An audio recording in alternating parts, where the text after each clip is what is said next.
All right. Hello.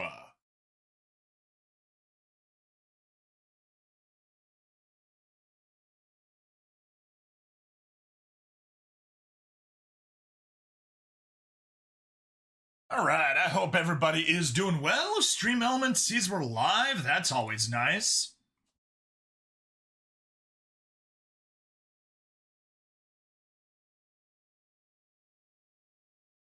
Yeah, let's take a couple minutes, get everything fired up, make sure things are working.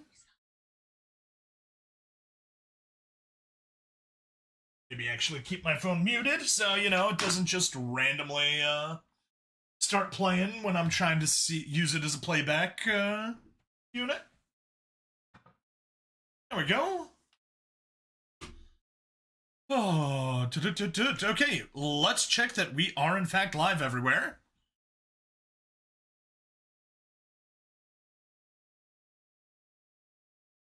Oh, come on. As always, Twitch is the one acting up.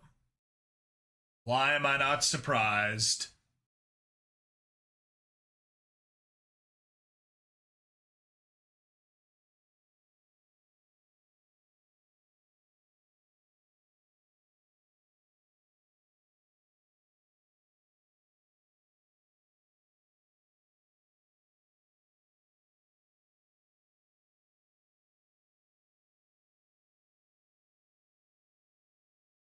Oh. All right, so yeah, we will be doing some editing today. We got Memories of Creature 88 to do as always. We've got some Troublemakers to do, and we've got a brand new a new author to join the rotation in InBabylonTheyWept. And that is going to be none other than Someone Had to Go First. Really good story. I absolutely enjoyed it.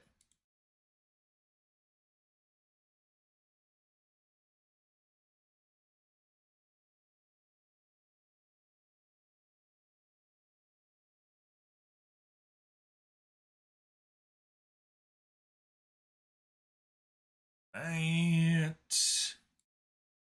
Can Twitch.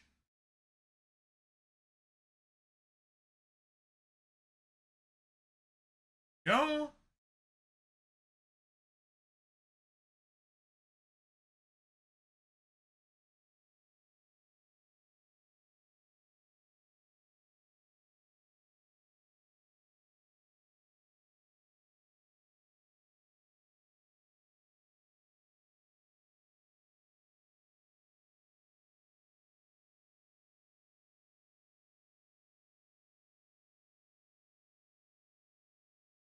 Right. Hey, Freedom Fiend! YouTube's being big gay, so you're here now. All right, well, hello, good to have you. Good to have you. We'll be starting up in just another 3 minutes or so, let's say.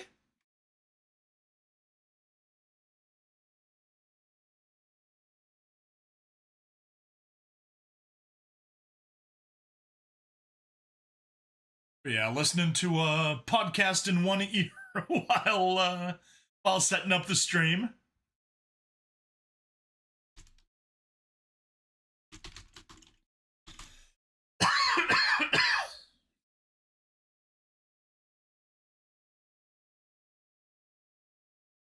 Let's get that refreshed.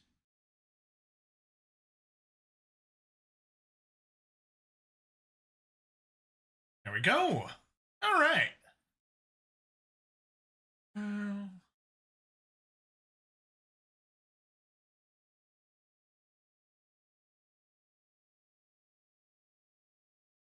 Let's go ahead and post. And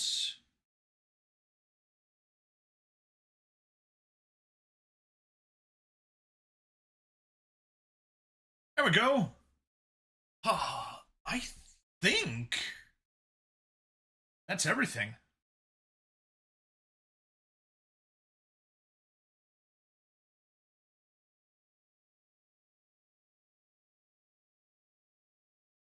We got that. Get those guys out of the way. And I guess it's time to finally kill that live stream I was listening to. Oh, let's fire up Rumble chat. Forgot to do that, but we don't have any chatters on the Rumbles yet. And there we go. Get rid of that. Get rid of that. And we are much better along. Yay! Oh. Shotcut isn't fired up yet. That we can unmute the audio track. And we can get rid of the Hubble privacy screen. Yay! Yeah, anyway, Fiend, what did the YouTubes do to you to hurt you that bad? Projects, narration, Creature 88, Creature 31. Start.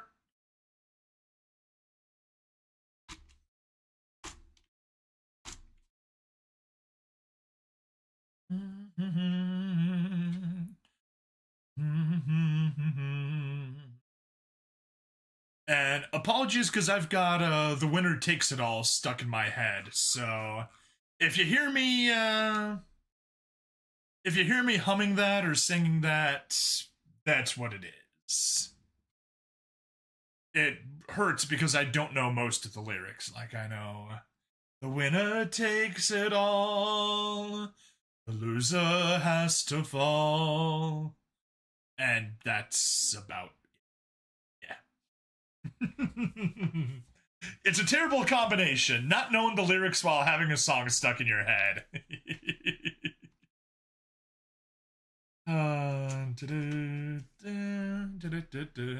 Remembering ABBA is never wrong and you shouldn't apologize for it. That is the correct response to that.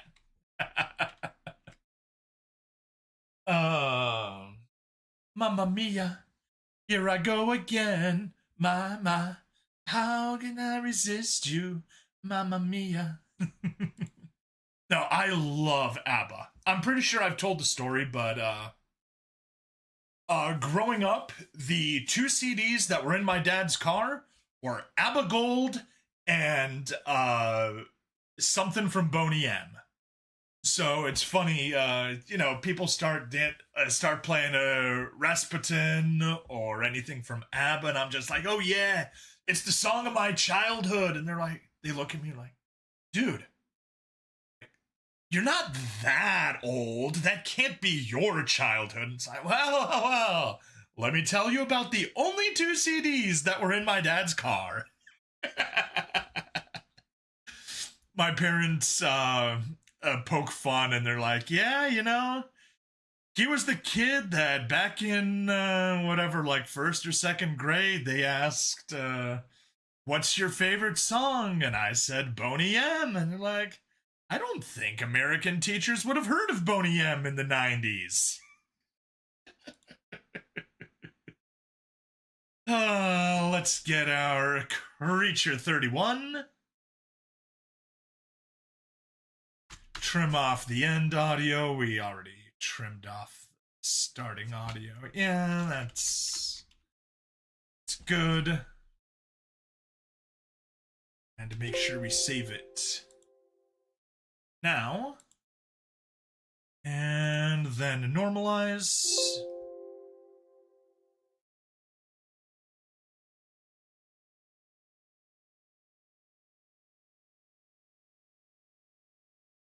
Good. Export.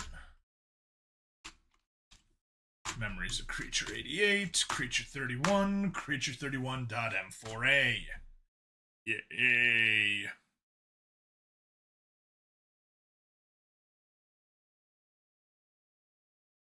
File.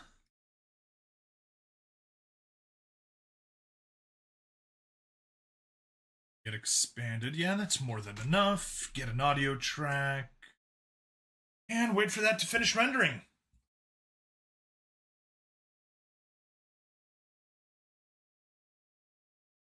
But speaking of ABBA, I don't know if you saw the short that got kind of popular a while back, because I saw it in a bunch of places. It's just a guy and a girl on stage. Dancing Queen is playing. Similar, my dad's a huge audiophile, heard a lot of good music from the 60s and the 90s. Nice. Nice. Yeah.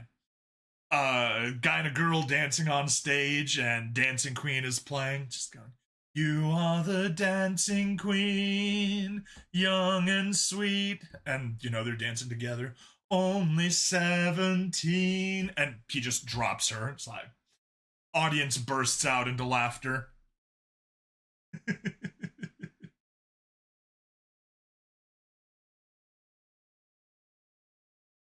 Oh, that's good. That's good. We got that. Let's open her up. Memories of Creature 88, Creature 31, Creature 31 M4A. Drop it. Ripple delete. 20 seconds. Goodbye. Rich text. Grid lines. 1728. Askin. Hat back. Right. Background, charcoal. Letters, fully justified. 30. Light gray. Go. All right. And now we start the long slog. We've got 11 pages of Memories of Creature 88, Chapter 31 to do. We've got an unusually long 8 pages for Troublemakers. Normally that thing's closer to 4 pages, but 4 to 5 pages. But the first chapter is just 2 pages and some change, and then the second chapter is 6 pages long. So, yeah. Our good buddy started writing more. Longer chapters. I remember. Teller of Tall Tales, yes.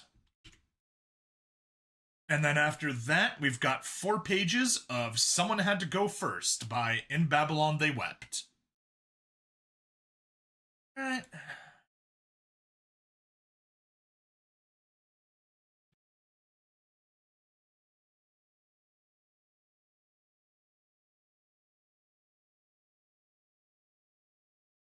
That is the wrong one.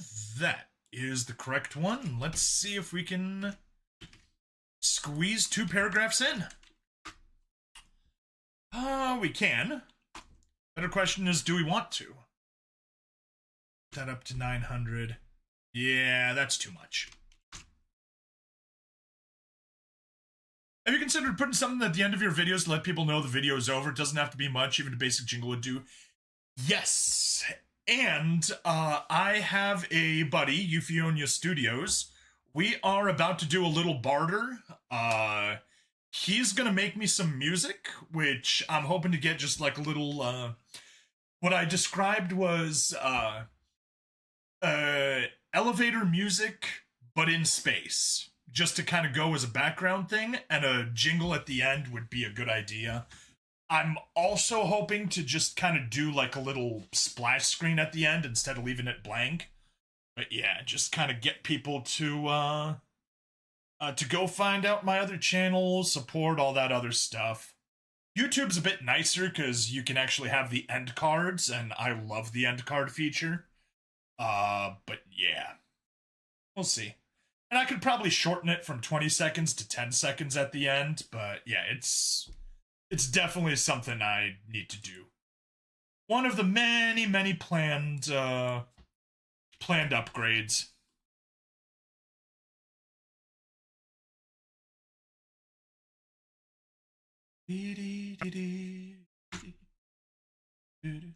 Alright, let's make sure the audio doesn't blow out. You've got to be fucking kidding me.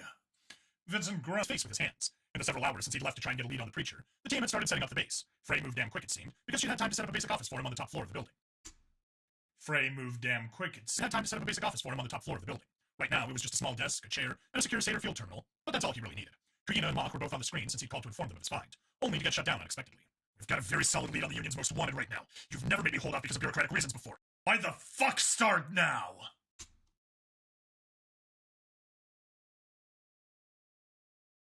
Let's make sure we actually only delete what we want this time. Let's see if we can squeeze that much in. Yep, a nice even 700. Perfect.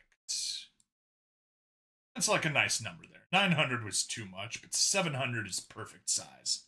Not too large. Why the fuck's... Because you've never been dealing with property owned by these sorts of figures before. The security you saw, the guards and all those cameras, those are there legally, and there's a very significant stockpile of weapons in that estate, even just based on their legal paperwork. Since we can assume they've also stored illegal weapons, that just means it's even worse. Kuyina stressed. In order to get the sort of team you need to raid the estate, we need a warrant and authorization. To get the warrant and authorization, we would need approval from the people who own the estate. I think you see the problem here.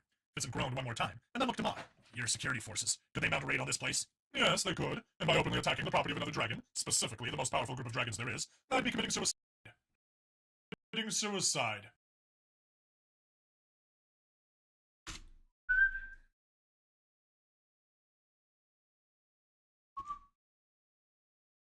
Probably selected one too many, but...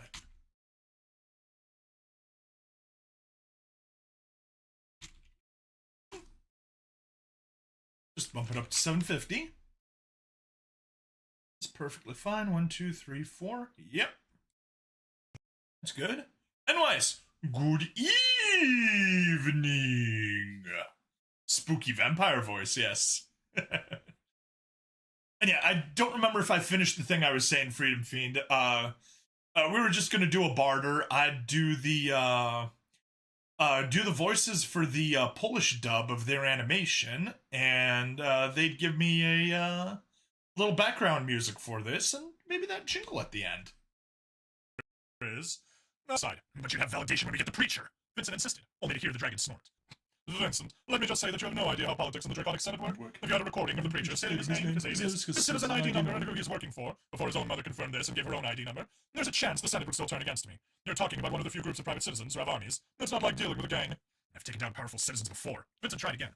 Private citizens with power, but no army. There's a very different dynamic when you try to arrest someone who has a significant armed presence and might resist arrest. Mock countered. I mean, he's got a good point. If you got an army, you can do a very good job of avoiding arrest.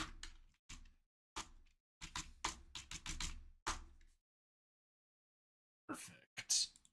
Love it when it comes out to the exact same size. Might resist arrest. Vincent sighed and ran a hand over his face once more. Do you want to give me a sniper rifle and I'll just camp out on top of the library and pray he looks out the window? The fuck do you guys want me to do? Kuyina, you told me in front of the entire council that this was my biggest priority. Now you're telling me that we can't get the fucker? You know that isn't what we're saying at all. We have to figure out a way to do this that avoids the security, but also ensures the preacher is in fact there. Kuyina said, obviously trying to think it through. Exigent circumstances, Mock said. Vincent felt like he'd heard that before, but he couldn't place it. How? It's an estate with security. What claim would we have for exigent circumstances? Kuyina protested.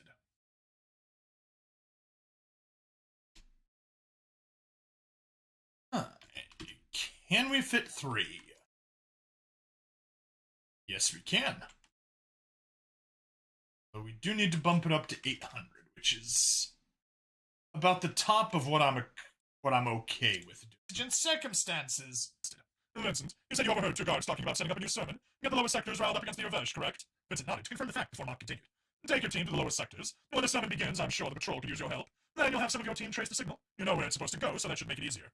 Are you fucking mad? I just formed the team. I want to get them through some training and test runs. I can't just toss them straight into the fire. Vincent protested. How many of them will die? Vincent, you're going to have to deal with dead team members in your new position. There are over 1 billion citizens in the city. We can find you replacements. The security of the many outweigh your concerns. Kuyina told him dead flat. Hey, a mystic! Must have forgotten that ultimately violence is the root of all authority. Exactly. Not exactly, Craig. It's the root of governmental power.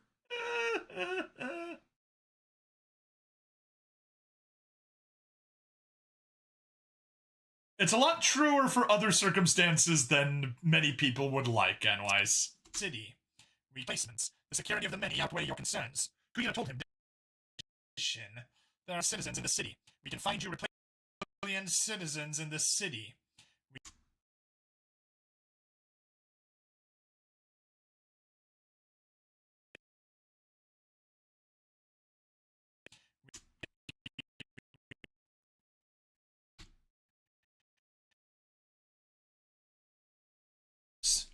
Not X. Z. Authority can exist without violence. You don't defer to your priest because of the power of violence, and that's a form of authority. Fair, fair.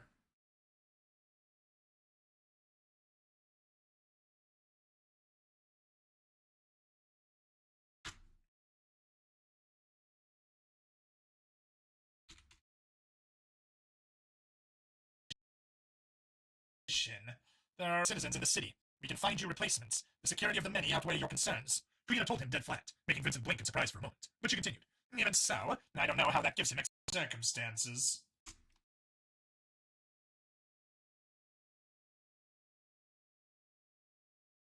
No. You.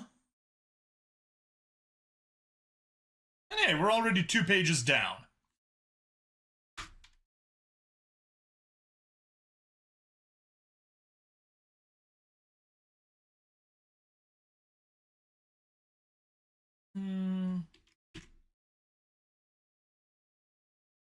Nope.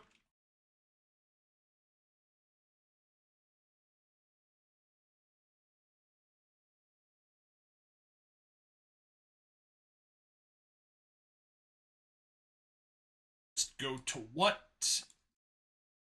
Now that gives him exigent circumstances. He has got the signal. There's a direct line pointing him to a broadcast that is causing harm to citizens in patrol. There's no time to get a warrant. It's a very clear case. We're absolved, he's got cause, and once the preacher is dealt with, you'll see if anyone argues. Mark shrugged. But he'd only be able to use his team if that's the case, Vera mentioned. If any of them are alive, Vincent growled out. Is this because of your night with the Vernac? Mark asked, and Vincent blinked, not having expected such a question.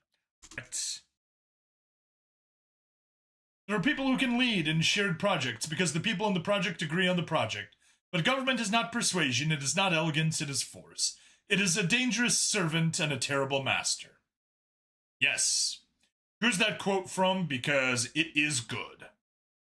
It is very good.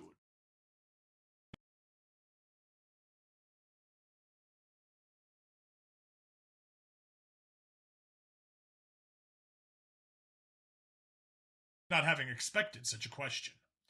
What?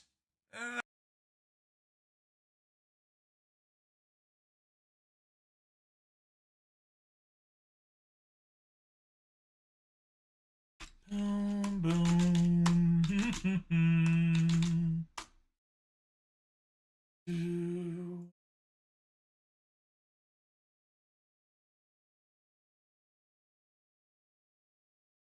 Starship Troopers. Yeah, that definitely sounds like something Highline could say. Blinked. That's a question. What? That's a good point, Trina said with a nod. Any relationship with team members is inherently a bad idea if it will change our treatment of them. Any preferential treatment not based on performance is troublesome. How is it that you gained your position so fast again? Mark suddenly asked Yurvesh, who froze for a moment. I would maintain that my position is very much based on my performance, she finally replied, defensively. Time will tell. But back to you, Vincent. How familiar are you with dealing with relationships mixing with work? Vincent looked between the two of them on the screen as he tried to think it over.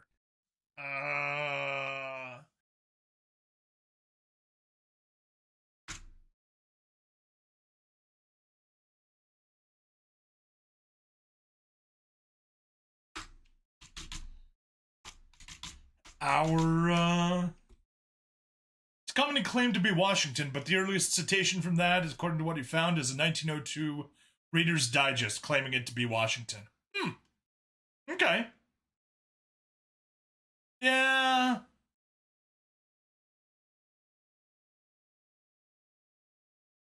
Yeah, it's... I mean, I may be biased, but it doesn't sound 18th century. It sounds more modern than that. It's a good thing. First President of the United States said, government is not reason, it is not eloquence, it is force, like fire. It is a dangerous servant and a fearful master. Never for a moment should it be left to irresponsible action. Yeah.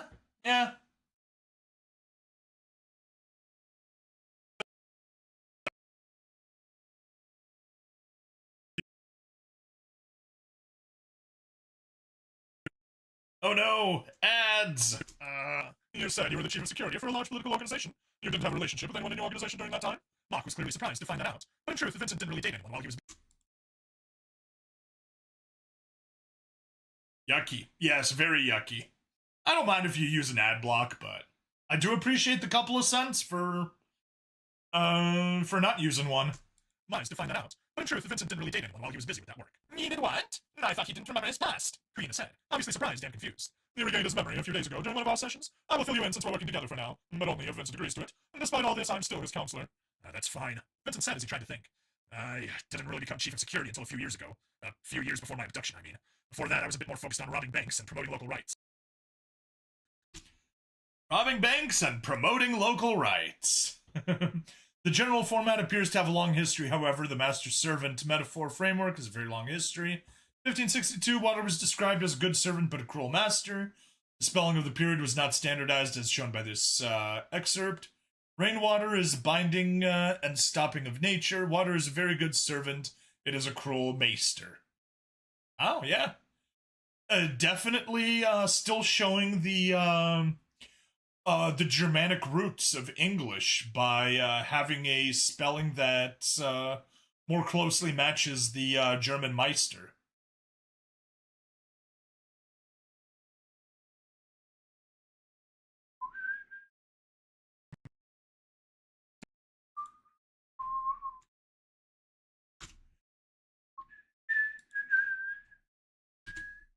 And again, a sermon in 1674 employing the master-servant figurative language by embedding it within a simile about fancy. Here, fancy meant imagination with strong connotation of desire. Fancy is like fire, a good servant but a bad master. If it march under the conduct of faith, it may be highly serviceable, and by putting lively colors upon divine truths may steal away our affection to it. Oh, okay.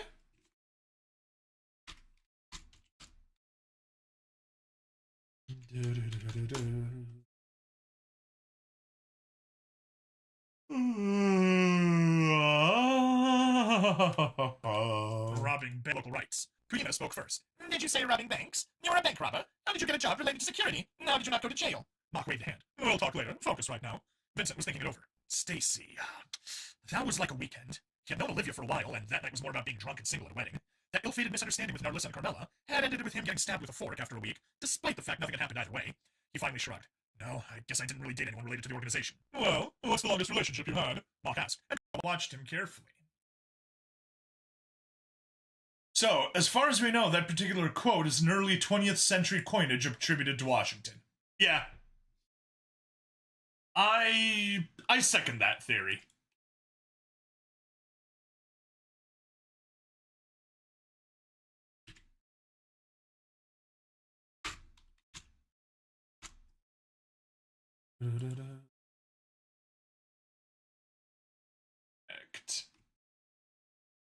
Asked carefully. Vincent sucked in a bit of air and started to think back earlier than that. Where to start? Amanda? 3 months in high school just before he got expelled? She'd moved on to Trevor Hauser, who was a wealthier bad boy. That entire period where he worked at the factory was totally dry. Then as he'd started organizing the protests against the immigrants, it was just women either in the organization or from clubs. He didn't even remember most of their names. So, as the two stared at him, Vincent finally shrugged. 2 days? A week? 3 months if you consider high school girlfriend when we were both 15? You've never been in a serious relationship? Never? Mark asked. They were both clearly surprised. No, you're considered hideous by people?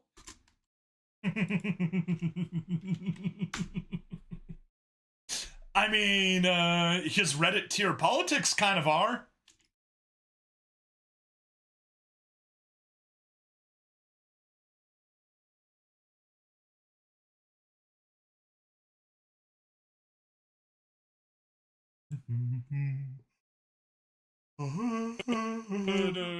People? No. Vincent stopped and shook his head. I'm totally... What was this about Reddit tier politics? So, Kuina, the chief of police, is surprised that Vincent, our former mid-century German protagonist, never had a girlfriend. No, you considered hideous. Excuse me. Bach, his counselor, and also the chief spymaster for the Draconic Senate, is the one that's asking the question. No, you considered hideous by your people? So yeah. Whether or not Vincent is considered hideous because he's never been in a long-term relationship.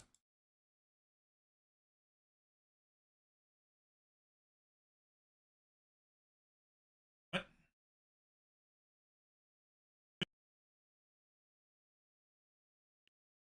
Bio people. There we go. I already copied it. That's why it's not looking right.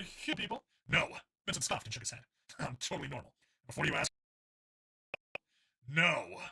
Vincent. No. Vincent scoffed and shook his head. I'm totally normal. Before you.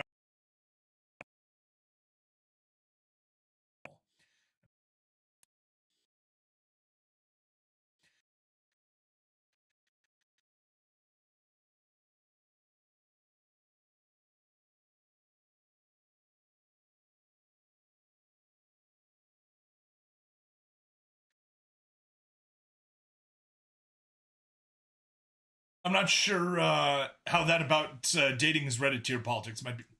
Anyways, if you recall, this is Memories of Creature 31. Memories of Creature 31.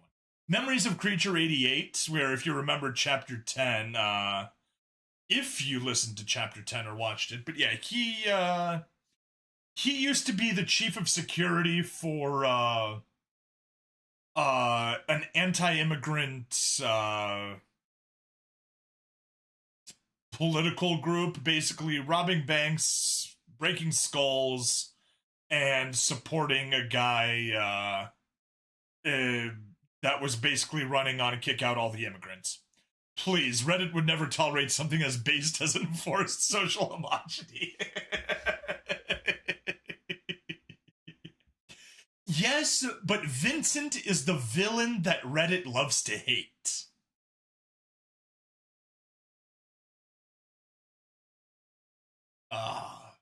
But yeah.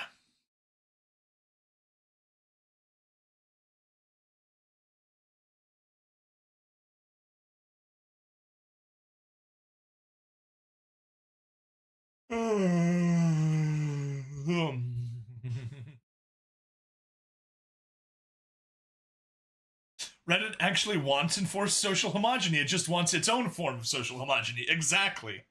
Oh, yes, Enwise. I don't think I told you about Chapter 10. I told you about the Black Blood. Many colors thinking in lockstep. Exactly. That is Reddit's preferred form of diversity. No, I don't think I told you about his past in Chapter 10. I did tell you about the Black Blood. Black Blood, literally the blood of a black man, injected into aliens' veins, made them drug addicted, violent, I basically just strung out, addicted to drugs, and somewhat violent. Did crack up about Black Blood, yes. And then the blood of a white woman improved their mood, made them happy, cleared out any addictions to existing, cleared out any existing addictions they had. And injecting Vincent's blood into them, a former Nazi, turned them into xenophobic and highly violent people, well, Xenos, that were, even if they didn't have any weapons training, were able to kill people, but that violence was purely directed at other species exclusively. I'm like, come on! That's a little bit too on the nose.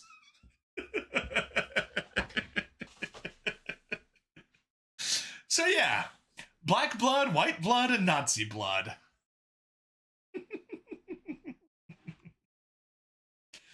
It is hilarious, though.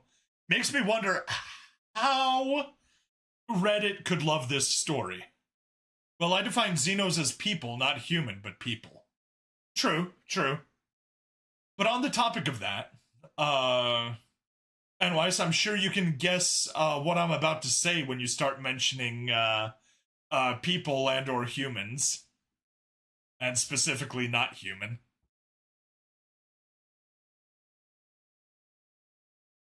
It's astoundingly how absurdly racist and sexist the anti-racist and sexist are.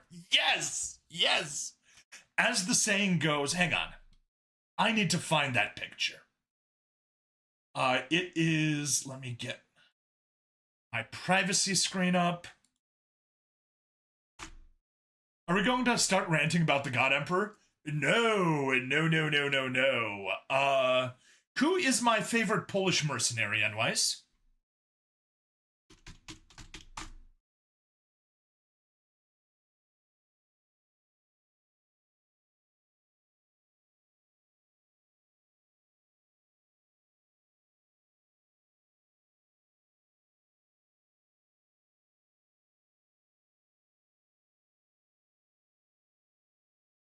How does it? Correct. Never ask a human supremacist the species of his girlfriend.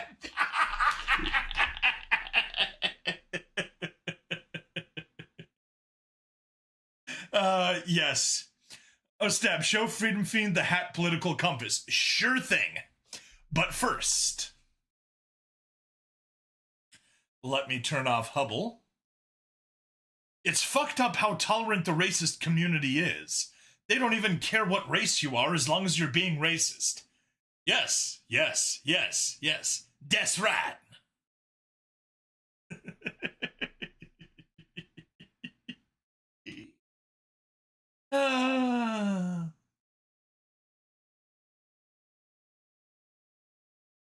Alright, and let's switch over to Discord. I want to say I saw this. Let's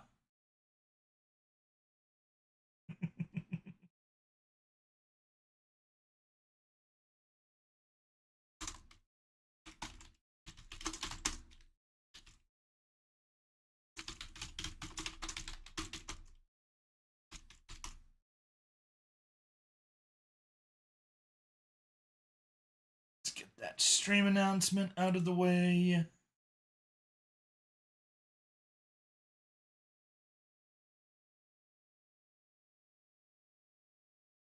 And hop into chats.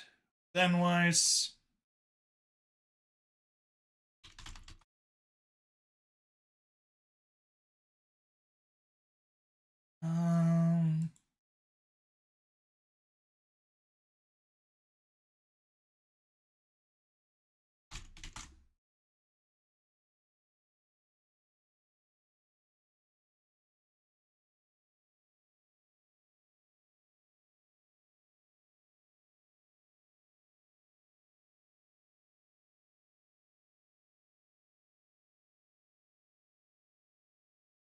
Okay.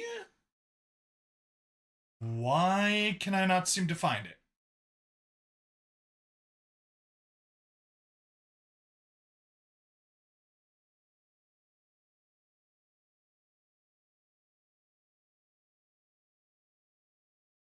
Well, while I'm looking for that, let me just share this meme. Lisa standing before the blackboard. What is this man going on about? Picard and Riker, heads in their hands. Jesse to Walter over breakfast. Wait, memes? You're speaking in memes. Anime man pointing to a butterfly. Man behind a tree rubbing his hands. Yeah. Alright, let's get that back. Let's go find that frickin' compass.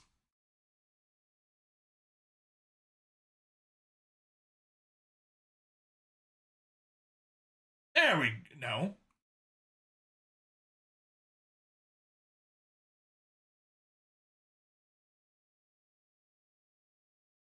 There it is, finally.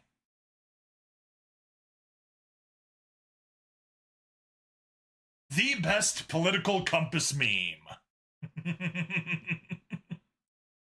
As requested by Enwise, the quirky fascist.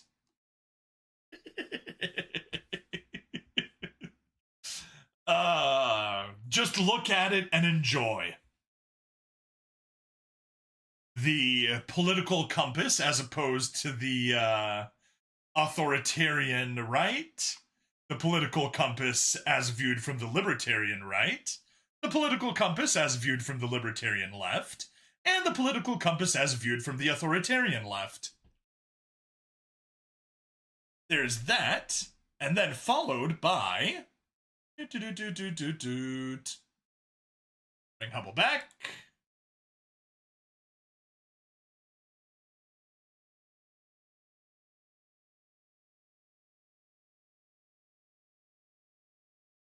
And get rid of Hubble. The hat meme. We need a wholesome Hallmark movie about a racist family trying to reconnect with the estranged DEI daughter. In the end, they bond over finally understanding she's just expressing her racism.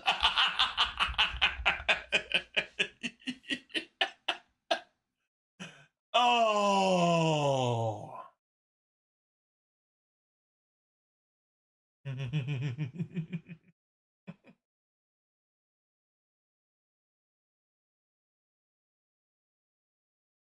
She comes back to her family and says, "Don't you see we can make a bigger impact by preventing police from enforcing law and order in black communities?"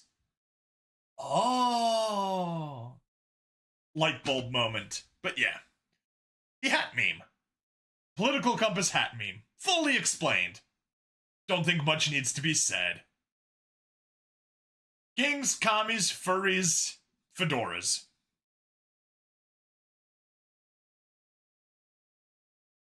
That hat meme is good. It most certainly is. Speaking of hats, let's get Hubble back up. Bring me back my hat and get rid of my wings.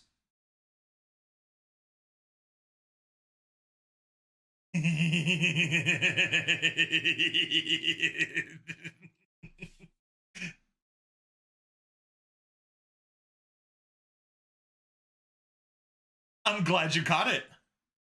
I'm glad you caught that.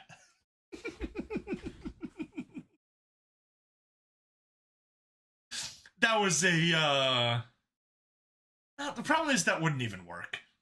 Never mind. All right, get rid of that. Back to work. Enough distractions for now. We can have more distractions later.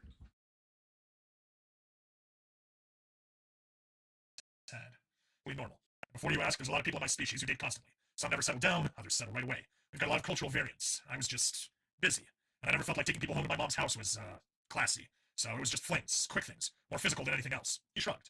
And then a relationship with Kirana could be very poorly timed, Mock stated, before Vincent tossed his hands in the air. Is that what it even is already? I've known her maybe a week. I wanted to be nice to her when I first met her, because it seemed like she was in a shitty position, and loved a man who didn't love her. Or perhaps just didn't know she could do better. She's the one who came back, and last night, or last whatever period of time that was, I was drugged out of my skull thanks to this one. Handed Kuyina.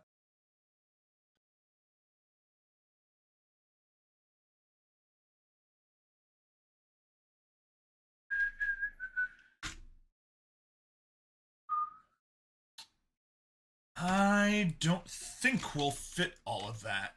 Nope. Not a chance, add 3 more. No. Nuh-uh. Instead, gonna have a tiny one. We're gonna have more distractions for later. Immediately interrupted with ads.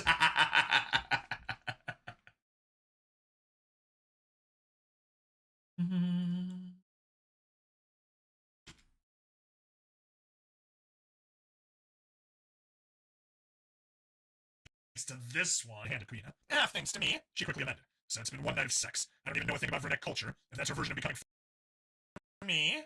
She quickly amended. So it's been one night of sex. I don't even know a thing about I don't know versus I don't even know. Not bad enough to make me replace one night of sex. I don't even know a thing about Verneck culture, if that's her version of becoming friends or if it's something more serious. I know nothing. Vincent shrugged. Do you think you'd be distraught if she were killed in the field? Mock simply wouldn't let up, as he made Vincent try and come to grasps with something he hadn't had time to put in his head.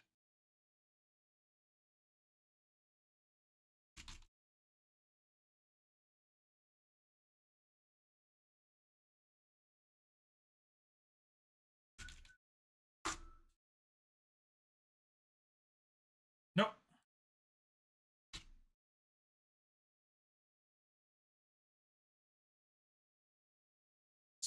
One paragraph. Oh, wow. Exactly 450 again. I hadn't had time. Of course I would. I don't want anyone on my team to die, except me, because really, who gives a shit? But I've just met them, and they're volunteers who are trying to improve their own city. Why would I want to see them hurt? Vincent groaned and leaned forward, elbows on his knees as he buried his head in his hands, and just tried to think. To their credit, Kuyan and Amok, who obviously had experience in this sort of thing, just gave him time to think it over. Finally, Vincent sighed and leaned back in his chair. I lost my father when I was young. It sucked and put me on a terrible path in life, but I survived. Of course I'd hate to see my team hurt, but this is what I've got to deal with now. That's more than a third.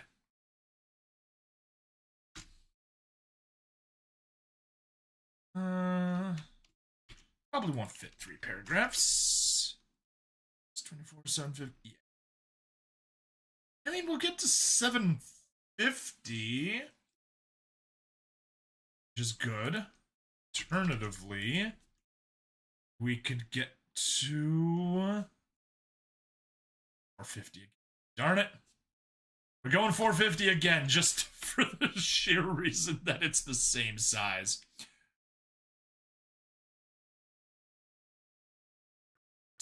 But deal with it now. No, we know this is a lot to deal with, Vincent, Mock said soothingly. Let's just bear through it another few days until we've won, and we can get you some real help. Talk about all of this and help get you until we've won, and we can get you some real help. Talk about all of this and help your own on how to manage a team. We are the good guys here, and we will win. Vincent knew that there was no actual rule that said they'd win. No proof that victory was in their grasp any more than defeat. But to hear Mock sound so sure and confident gave him hope. I know. We can just get through this and then figure it all out, Vincent said with more to convince himself than anything else.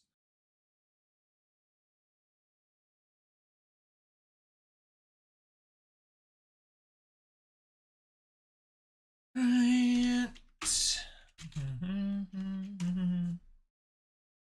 And it frickin' fits in the 450 again. More to convince else. Good. Get your team ready then. Coordinate with Cavazor and get moving. You need to make your presence known if you're going to hope to rile the creature up enough to keep him talking while you trace his signal. Green said with a nod. Get to work. We need results, and I'm tired of losing as many patrol as we are. Vincent was about to ask, but he stopped. It didn't matter how many Yervesh had died, because one was too many, and he knew a lot more than that were already gone. All right. I'll get to work. Mark, if there's anything you can do to help with the possible aid. Joe the Brick, sleep schedule be danged. Hello. Hello, Joe. Don't worry, I'm sacrificing my own sleep schedule for this.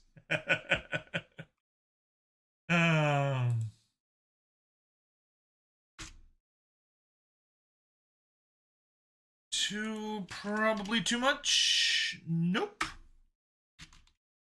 Perfect. Can do the 750.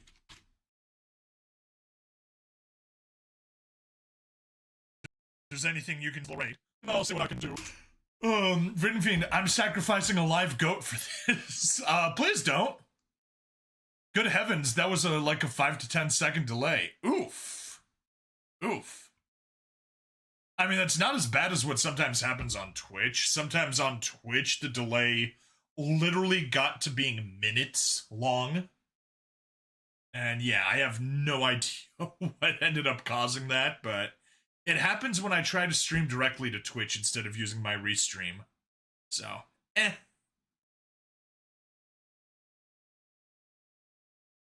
5 to 10 seconds isn't bad in the grand scheme of things. Good gosh, yes, exactly. The possible rate. I'll see what I can do, but no promises, the dragon said with a nod.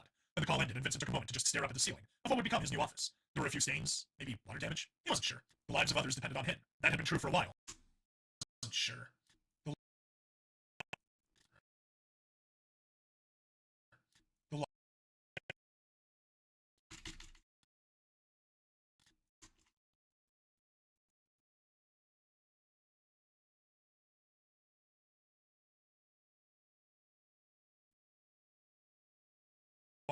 Office. Maybe water damage? He wasn't sure. The lives of others depended on him. That had been true for a while. But somehow, having a team felt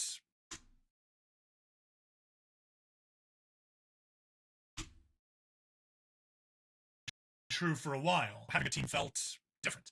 Just a week and a half ago, he was going on normal patrols. Now? What the fuck had happened? Why did life move so goddamn fast sometimes? Why couldn't it give him some time to fucking prepare? There was always a pop quiz. He sighed deeply, and then blew a raspberry, made a few fart noises, and groaned as he dragged himself up from his seat, quietly shaking his head and slapping his face a few times. Then he jumped up and down for a moment, and shook his arms and legs. Finally, he took a deep breath and walked out of his office, and then downstairs to the old lab where all the weapon crates were. The others were pulling on their harnesses and selecting their loadouts. What's the plan, sir?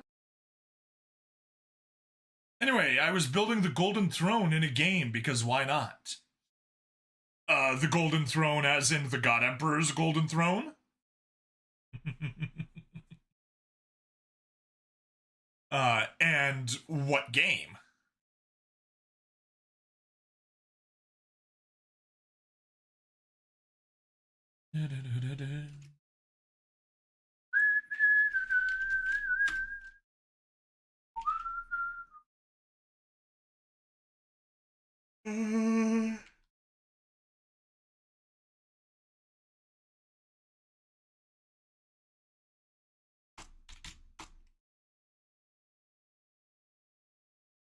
Yes, the God Emperor's Golden Throne.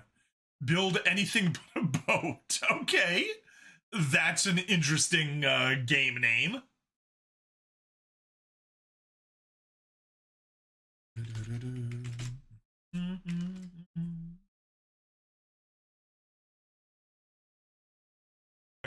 Their loadout. What's the plan, sir? He looked to his left and found Frey leaning against the wall, prepped and ready. She was in a sailor suit of silver armor, obviously provided by Mock. She'd touched it up, however, and one shoulder was marked with a blue star. On the back of the armor said, P. Ox. He nodded at that. What's that? Frey tried to look at her own back for a second. Patrol auxiliary. Vincent chuckled and pronounced it. Pox. A pox on your house. Something from your culture. Just say your ass. Remove the anything that wasn't actually part of anything.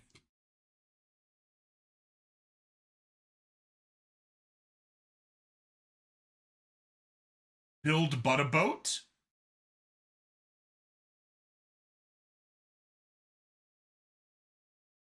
I'm so confused.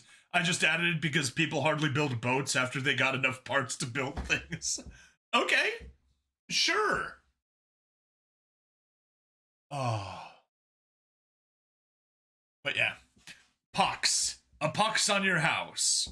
Or, the funnier version, dishonor on you, dishonor on your house. Okay, correction B. Joe, my man, you are confusing me.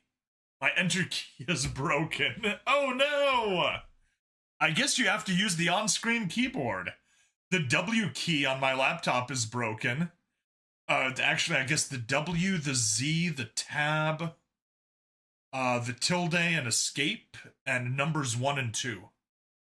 Whenever I'm on the laptop, I copy W to my clipboard, and I have on-screen keyboard on. And I just start, it's gotten to the point of being muscle memory. I'm typing, Control V for W, keep typing. Need a Z or something. Correction part 2, build a boat. There we go.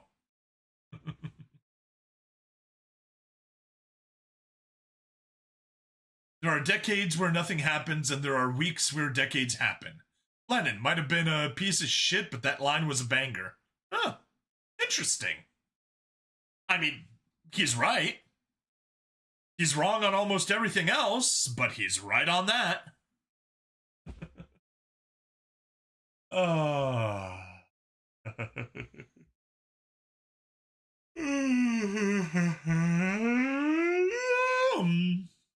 Pox. Something from your culture. Just say your ass. I guess that was enough progress to warrant ourselves another distraction.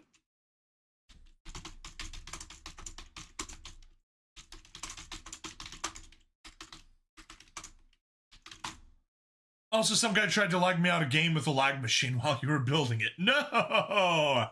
That's terrible.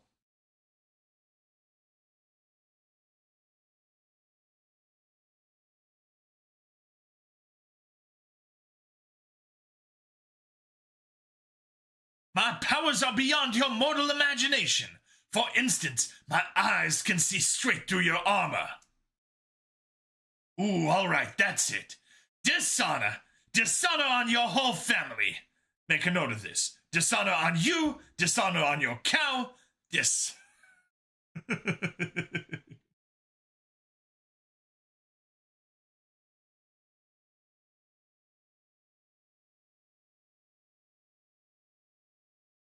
But yeah,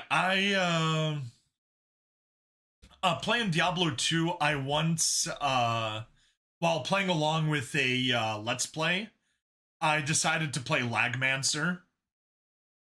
it was a really cool premise. And I don't know, there's something that I really enjoy about doing about playing along with Let's Plays. It's kind of like using a guide, but not really, and it's kind of fun. Anyway, uh, the whole point of the game was just, ew, I'm not gonna fight? That's disgusting. So, literally what he did is, he went out from the rogue's encampment, caught aggro on some creature, ran back to the encampment, had the guards kill it, and then raised his first skeleton. And from that point on, never attacked anybody. Just pure summons. I don't even think he was using magic that much. It was just, minions, go fight for me. uh Man, I still remember my very first playthrough of Diablo 2. I played a Magic Find Barbarian. It was fun. It was Whirlwind? I want to say Whirlwind or something like that was my main attacking spell, and then I had a few. I remember I was using Leap as well, then switched to Leap Attack. Yeah, it was interesting. But do you remember your very first run of the Spirit Engine 2? Nope.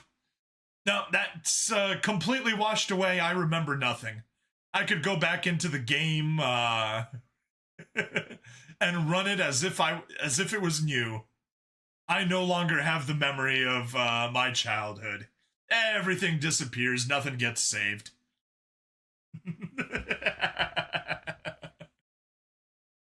Oh.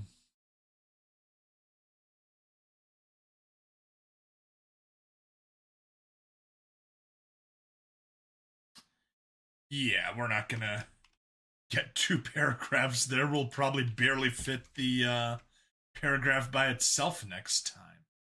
It's like a 350, I guessed correctly. Dementia. That's not a good sign. I'm joking. I'm very, very much exaggerating, but yes, my memory is shit. Didn't used to be. I'm a formerly gifted student, and all of the memes about formerly gifted students are 100% correct. From your culture. Ask. That sort of means you're cursing someone. Vincent shrugged. Whatever. All right, everyone gather up. He called out, and the team formed a semicircle around him. They were almost all in ill-fitting gear, and the team formed a semicircle around him. Facing him, not around him. Tough luck. It's staying. They were in gear, since the only units in the Union that seemed to have specific made gear were either your Vesh or Saber. So Frey and Harmcan were set, but everyone else was trying to make do. We aren't raiding the Preacher's estate just yet. We've got to go down to the lower sectors and help out patrol while we trace the signal. Then we'll see.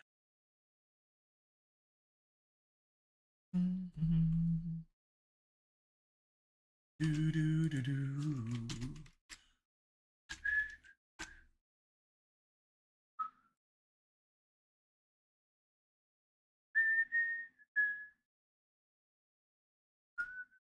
While we trace this, then we'll see. He took the time to examine their faces. Aside from Harmcan and Frey, who had masks, of course, they looked eager. They looked excited. He thought about what to say for a moment and decided to try and ground things. This is going to be dangerous as hell. You haven't trained as a group, or perhaps as hell. I have not been doing good,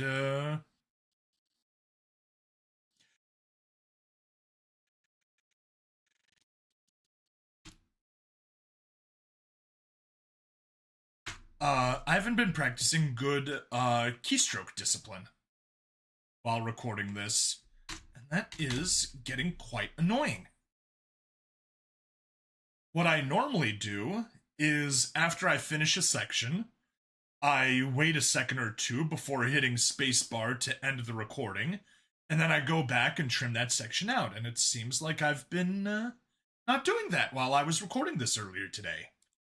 This is going to hell. We haven't trained as a group, or perhaps at all, so this is going to be a learning experience for all of us. I've got lead, then Frey, then Hardcat. So follow the chain of command, or I'll get rid of you in a heartbeat. If you're wondering just what that means, then don't fucking test me. I don't need any heroes today. I need people working together and following orders. For all intents, the lower sectors are to be considered hostile territory. Keep your eyes open and be alert. But for fuck's sake, don't fire unless one of us tells you to.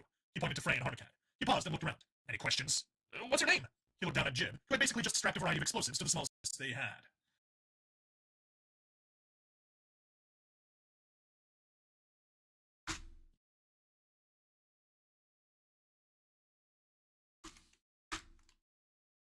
Yeah, that's not happening.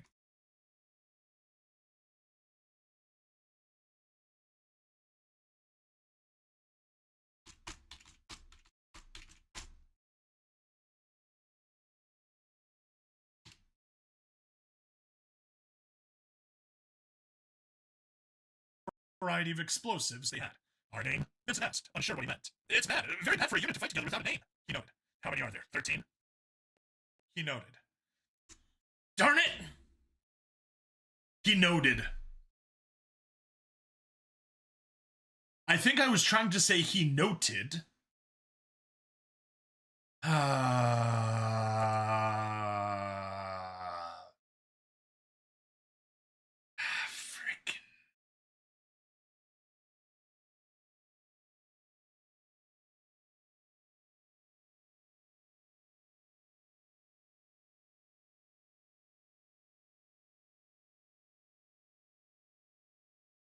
All right. Where are we at? 1522. Simple enough.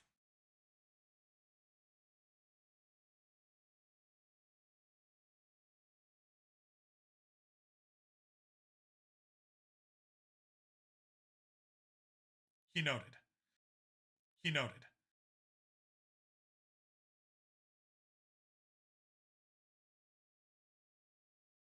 He nodded.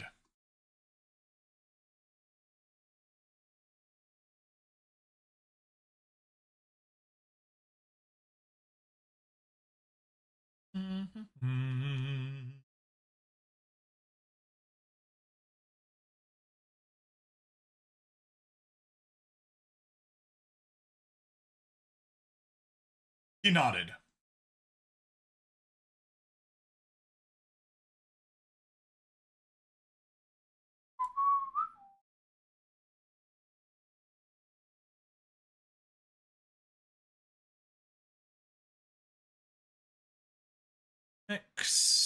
Mix and render.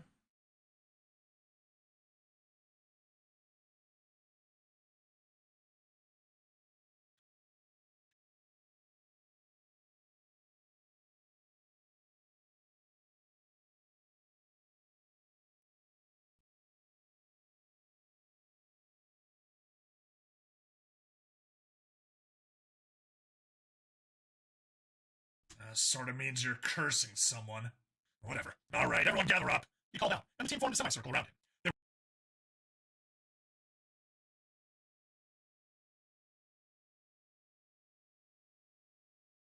He called out, and the team formed a semicircle around him.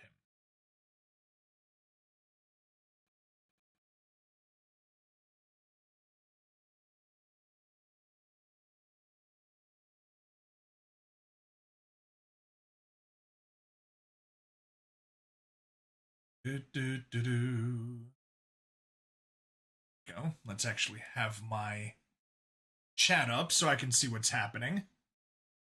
Not that anyone spoke. 1344.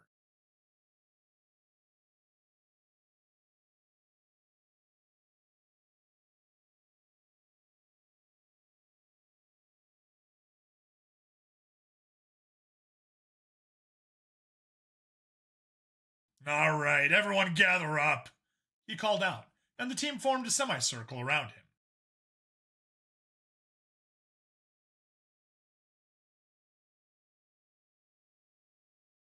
He called out, and the team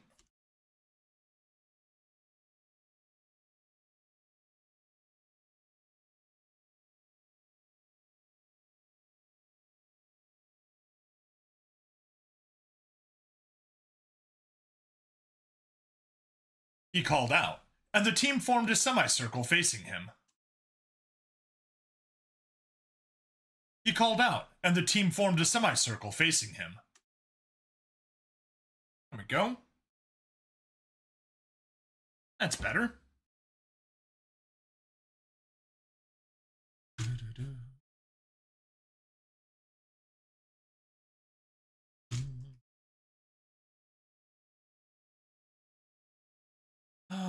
Tracks, mix and render. Good.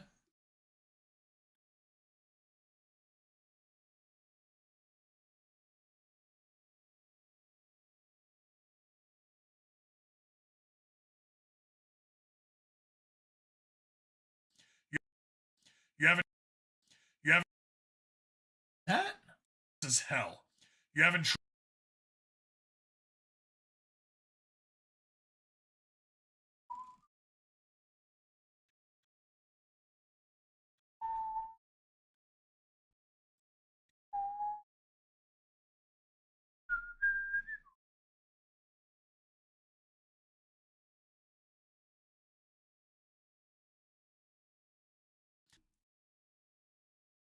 that.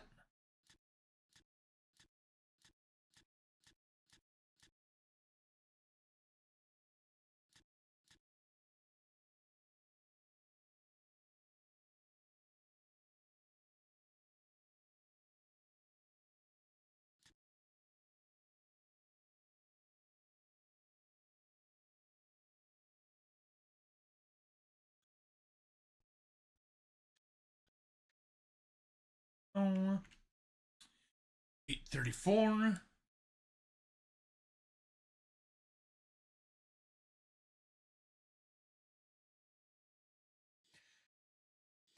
Before that may be just me breathing.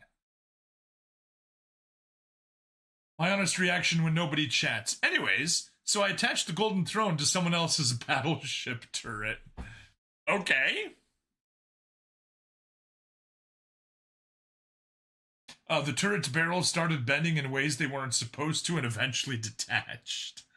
What even is this game?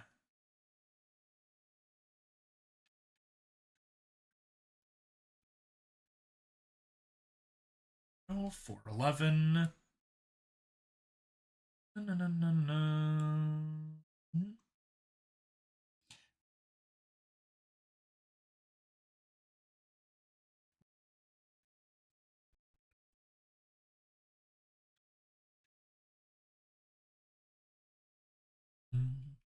You haven't trained as a group.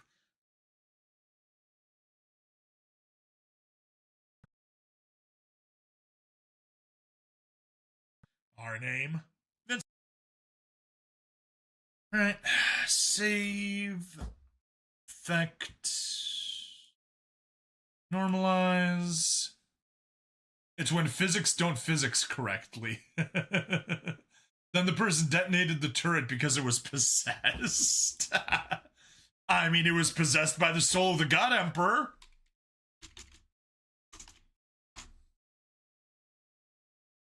Alright, let's render out the audio.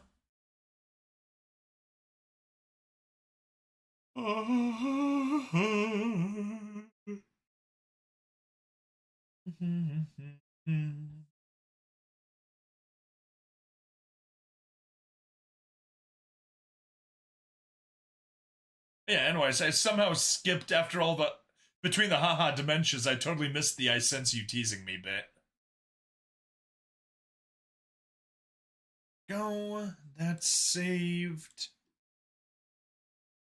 New audio track. Open. Audio V2.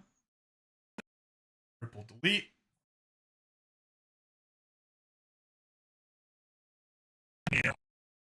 Our name?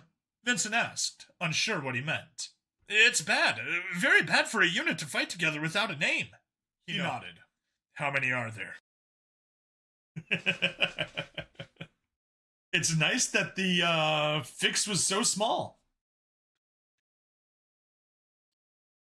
You haven't... Good? Oops. Oops. Stay full-sized, please.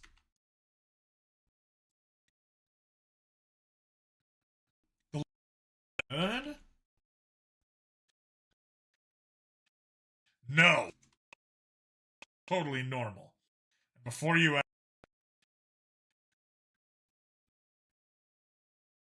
There are over 1 billion citizens in this city. We can find the city. We can find... I'm not... We can find... We can... Yeah. Looks like even on the V2 there was a little thing there that survived. And that's why we double check our work.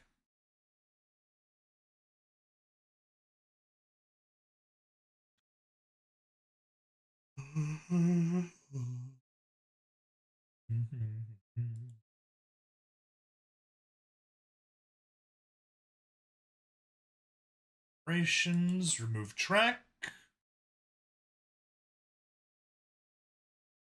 That is the V2. Good. That was the easiest way to check. It's announced. Unsure what he meant. It's bad. Very bad for a unit to fight together without a name. He nodded. How many are there? 13? 14 if you count yourself. Frey said, but Vincent shook his head.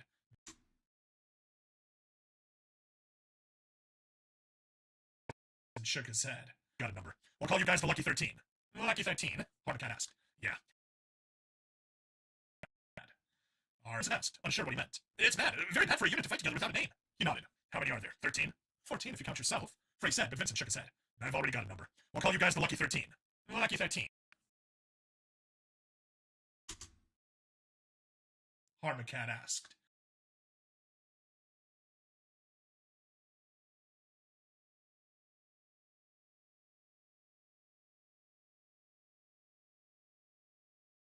All right, I forgot YouTube censors. Wait, does YouTube censor my name? Can we get someone to clip every single time Stabby breathes? Yeah. So,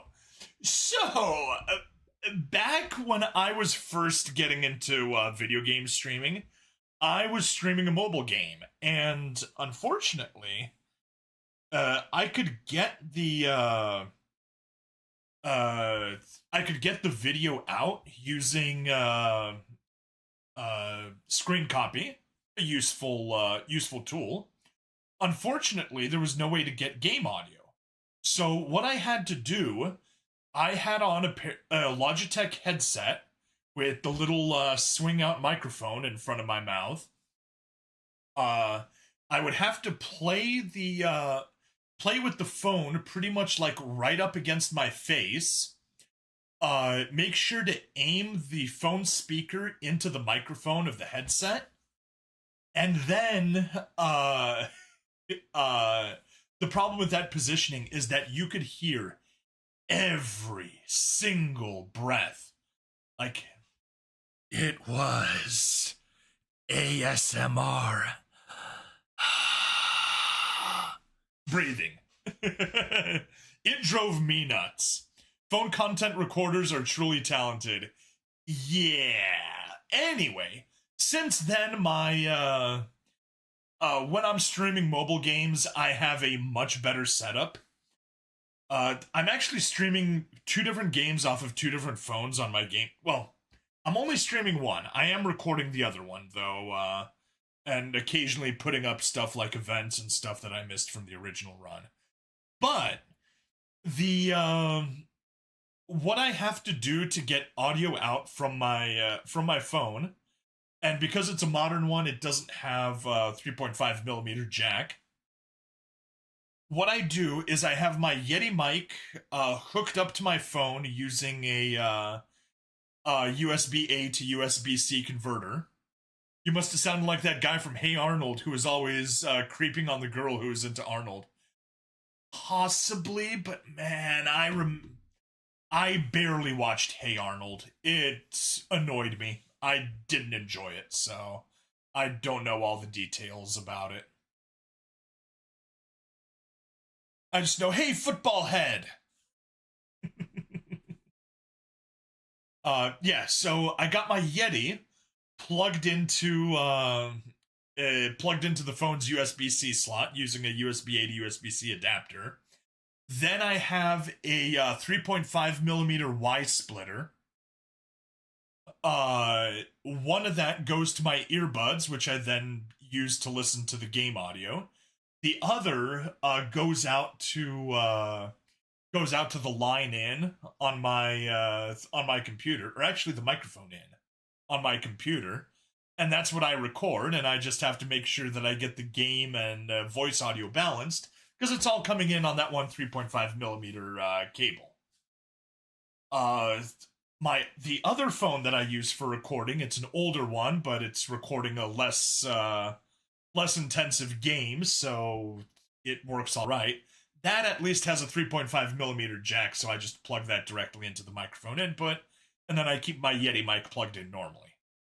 But yeah, that's the janky setup required to get audio out from a video game. I am actually tempted.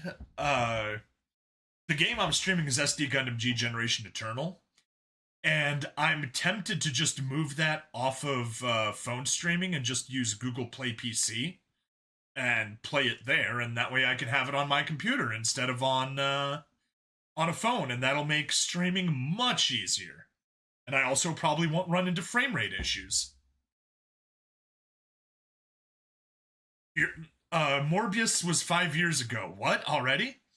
Are you saying that everybody first found out it was Morbin time 5 years ago?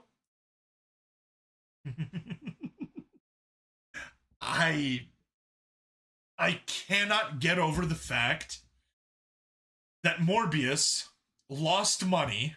Time flies, man. I know it does, especially since COVID. Basically, the past 6 years have just gone poof. Megalith, Agnus Dei, instrumental left ear, and the Bible in Mandarin 4 times speed right ear. Agnus Dei, qui tollis peccata mundi, miserere nobis.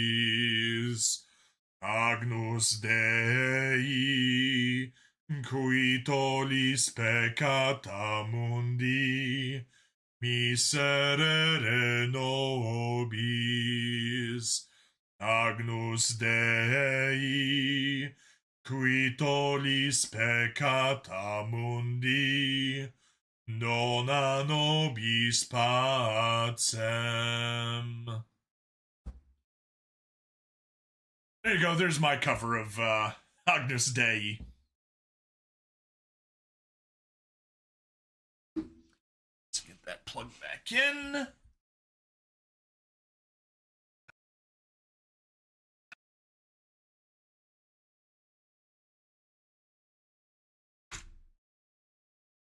Megalith Agnus Dei is different from classic Agnus Dei. Give it a listen when you got a chance. It's amazing. Okay?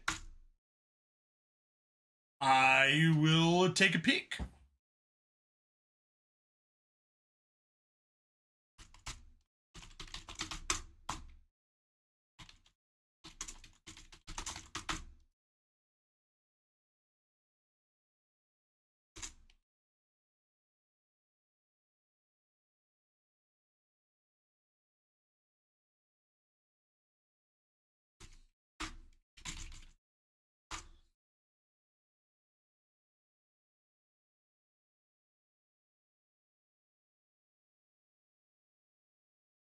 Harmacat asks, In my culture, 13 is considered really unlucky. Harmacat asks, In my culture, 13 13 asked. Yeah, in my culture, 13 is considered really unlucky. It brings bad omens, and you guys are classified as Patrol Auxiliary, which is written P-Ox, and I think that sounds a lot like Pox. So just bad things all around. So, I figured with so many unlucky signs, and our very first mission together being exceptionally dangerous, we have to be lucky. He grinned, and the assembled group nervously laughed. He looked the group over, and tried to divide people evenly. Luns Hunster with Harmacat. The 2 Artillians nodded at the Yervesh. Tishna Porstivir with Frey. Nirmani nodded. Rensk Burge. Shit, I can't really split you up. Go with Frey as well. Jib, you stick to Harmacat. Karana, you noticed the Vernick woman had found a much more professional set of medical gear for the team. You stay with me when no one is hurt. Otherwise, you tend to whoever you need to. I'll move where needed. We're our pilots.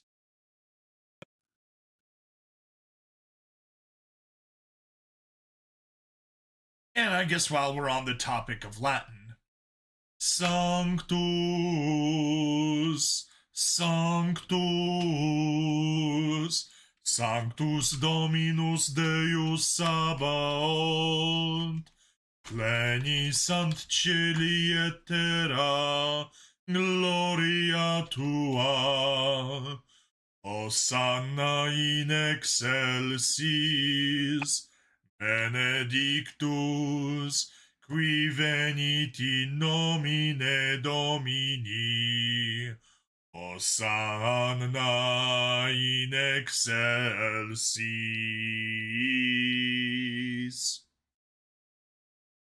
Where are... They're on the roof, warming up the vehicles Mock provided. Frey said, while Vincent nodded since that made perfect sense to him. All right, everyone move out. Vincent watched them load up into the lift, mostly looking excited still, but obviously a little more focused than before his speech. Carano looked a bit nervous, but gave him a smile. He pulled his mask on and then grabbed the new weapon Mock had made for him last time. The submachine gun would come in handy for sure. The lift looked pretty full, but he saw a little more room and stepped on. He was the last into the lift and hit the button to move them up to the roof, and saw the two vehicles waiting for them. Vincent had expected nothing more than normal patrol craft, but instead what he saw looked like two black sharks. The gills were some sort of thruster, the fins were loaded with weapons, and the sleek black design just looked menacing as hell. How the fuck are these? Glory to Haktua, since when were the Catholics so disgusting?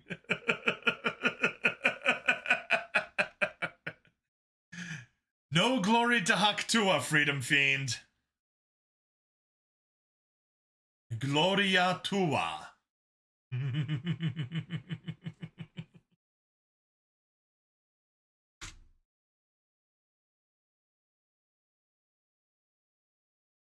Alright, well, we're quite a bit more than halfway, or, well, a fair bit more than halfway.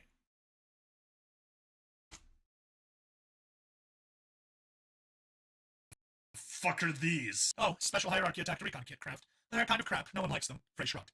What the fuck? They're called sharks and they look like evil fucking sharks, and you're telling me no one likes them? Vincent obviously couldn't believe it. They're sharks. You know, world sharks, but... Oh! You know, world sharks, but... They're sharks. You know, world sharks, but tiny. Okay, well, we gotta do it.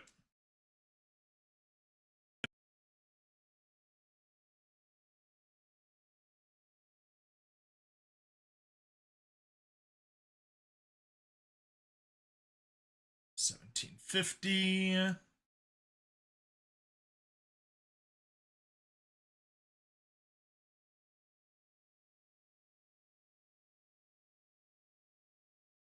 Vincent. Normalize. There's sharks.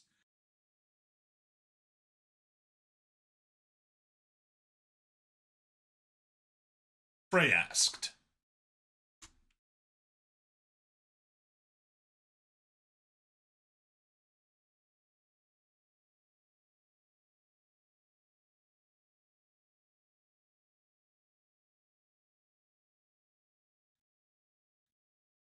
There's sharks. Frey asked. You know, world shark.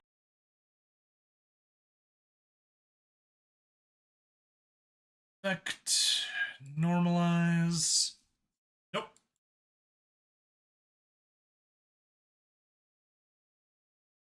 Or we can the city. We can. Wow, can't even see it. But I can hear it. It's in the city. We can find. There we go. That's actually correct. Effect. Normalize. Export.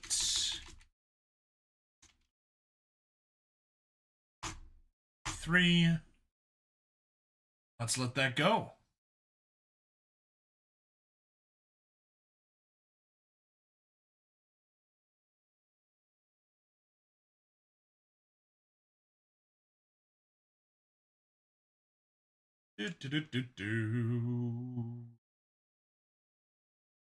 On. Here we go.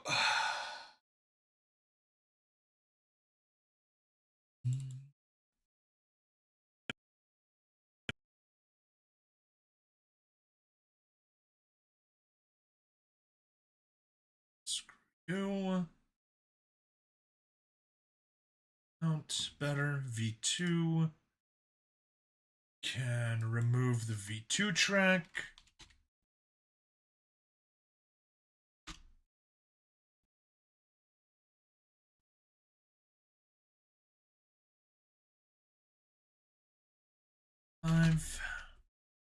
Go. Oh, Architect Recon Kit Craft. They're kind of crap. No one likes them. Frey shrugged. What the fuck? They're called sharks and they look like evil fucking sharks, and you're telling me no one likes them?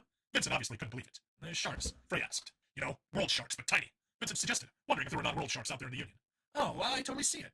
And yes, the name does shorten to shark. I never noticed. She shrugged. Why don't people like them?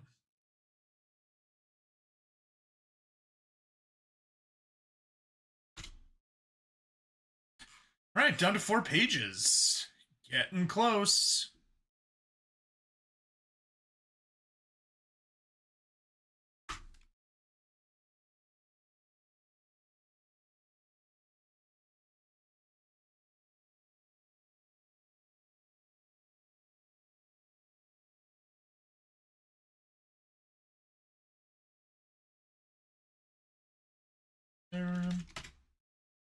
Zero. Boom.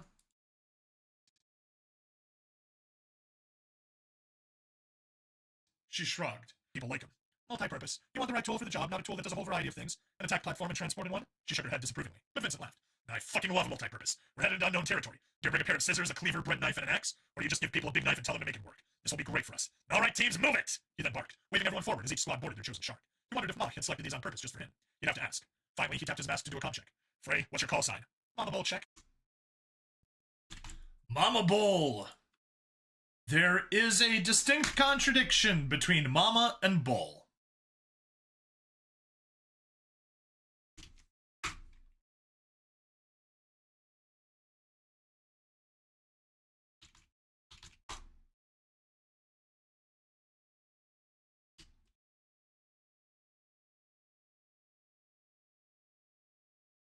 Frey, what's your Mama Bull check? Mama Bull. I've got fucking horns, don't I? She asked, which made Vincent laugh. All right. Hardicat, call sign. Detective ID number 5538692. That's not a fucking call sign. Vincent sighed. Until I figure out something better, I'm just going to call you Joker. Joker? I don't see the connection. I don't believe in jocularity while on patrol. It breeds familiarity. He said that as if familiarity was a plague. Private Joker, do you believe in the Virgin Mary? To quote Arlie Emery. Hermes.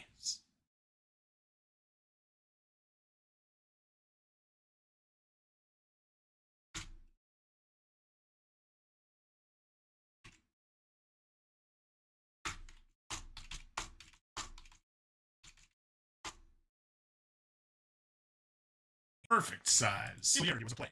Yeah, that totally fits. Frey said with a nod. I see it. Okay, what are you two not telling me? Clearly I'm not privy to some sort of crucial information. Learvesh huffed. Karada, can you hear me? He tried next. Loud and clear, affirmative. Her nervousness made Vincent chuckle. We'll work on proper comm chatter later. Don't worry about that stuff right now. Call sign. I don't know. Doc? Doc?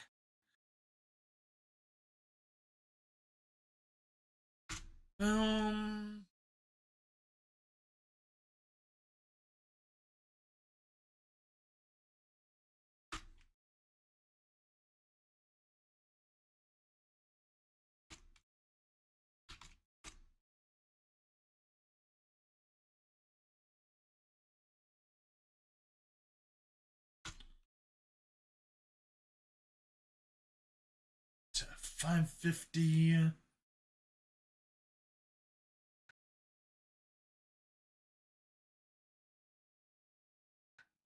Doc? Too generic. Besides, you're not a doctor. I got it. Which doctor? What? She asked with a frown, having no idea what it meant, it seemed. That's what we call spirit healers where I'm from. They practice voodoo. Her blank look reminded him she'd have no idea what that meant. No, it's this sort of tribal primal magic, and they communicate with the dead through dancing. It's perfect. Okay. Which doctor check? She agreed to his call sign now that he'd explained it. Great. Pilots? They were up next.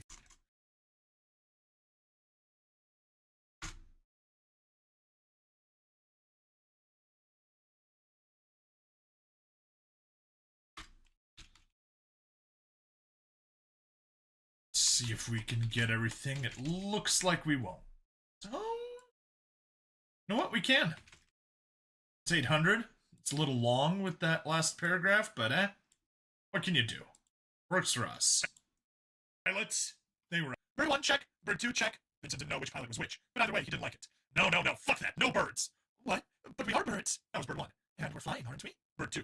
These are called sharks. You're shark 1 and shark 2. I want aggressive thoughts, aggressive mentality. Eagles, falcons, hawks, those all hunt and kill and shit. Birds just fly.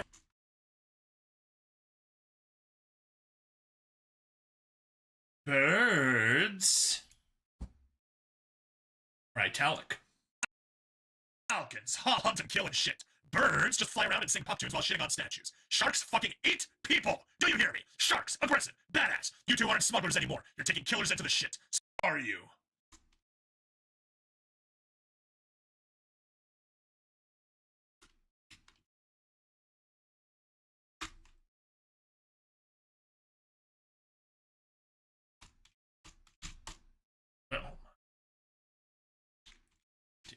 Down to 700. There we go. Into the are you? Shark 1 and Shark 2. Much fucking better. Alright, who's next? Handler, can you hear me? Now reading you loud and clear, Creature 88. No, call signs, and not shade. Call me Phoenix. Now, Phoenix, I've got you loud and clear. I have vitals for your team, adding call sign information to those listed. We'll reserve names on those without comms for now. Phoenix changed to command-only channel. Vincent was a little surprised. Switched his frequency.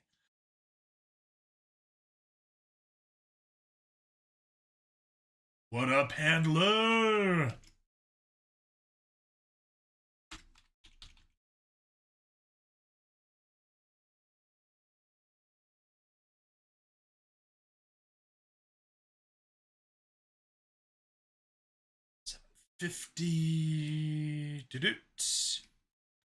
Vincent will switch his frequency. What's up, Handler? I don't like this one bit. It makes me nervous. I know what you mean. Throwing the team straight into action without any training is going to get ugly really fast. What? Oh, yes, that's pretty bad too. Vincent frowned as he realized Cavazor had been talking about something else. Why? What did you mean? This is a plan to create exigent circumstances. While it's unclear if any specific action is breaking the letter of the law, it's very clear we're breaking the spirit of the law. You aren't supposed to be able to create exigent circumstances. I mean, Cavazor kinda has a point. You shouldn't be going around creating exigent circumstances. Definitely very, very bad. You get a good lawyer on that, and oh boy. You might be in for a good payout. Or at least having all the evidence suppressed.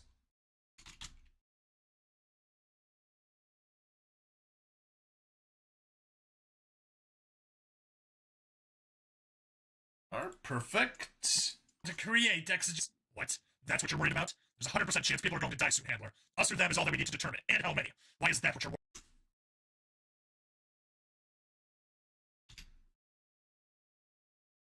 about? 100% chance, Handler. Us or them is all that we need to determine. And how many? Why is that what you're worried about? Because I'm your vesh. I believe in the law. I want to uphold it. This all makes me nervous. Handler, who do you think is breaking the spirit of the law more?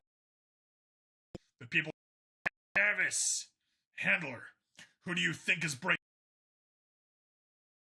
Is that a lip smack? Who do you... That's a lip smack. Huh.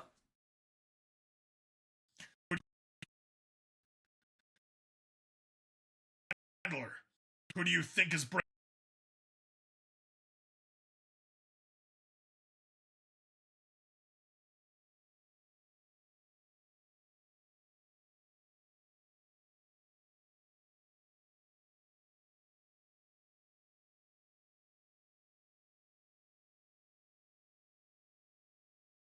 Putting a lot of thought into totally not breaking the blah. I think your B key might also be having trouble, not just your enter key. Breaking the law, breaking the law. This all makes... Handler, who do you think is breaking... Uphold it. This all makes me nervous. Who do you think is breaking the spirit of the law more? The people trying to bend some laws about... Or the people funding it who's actively inciting riots and violence against patrol? That's a very slippery slope, Phoenix. If we rationalize bending laws for even good reasons, then how long before we're breaking them?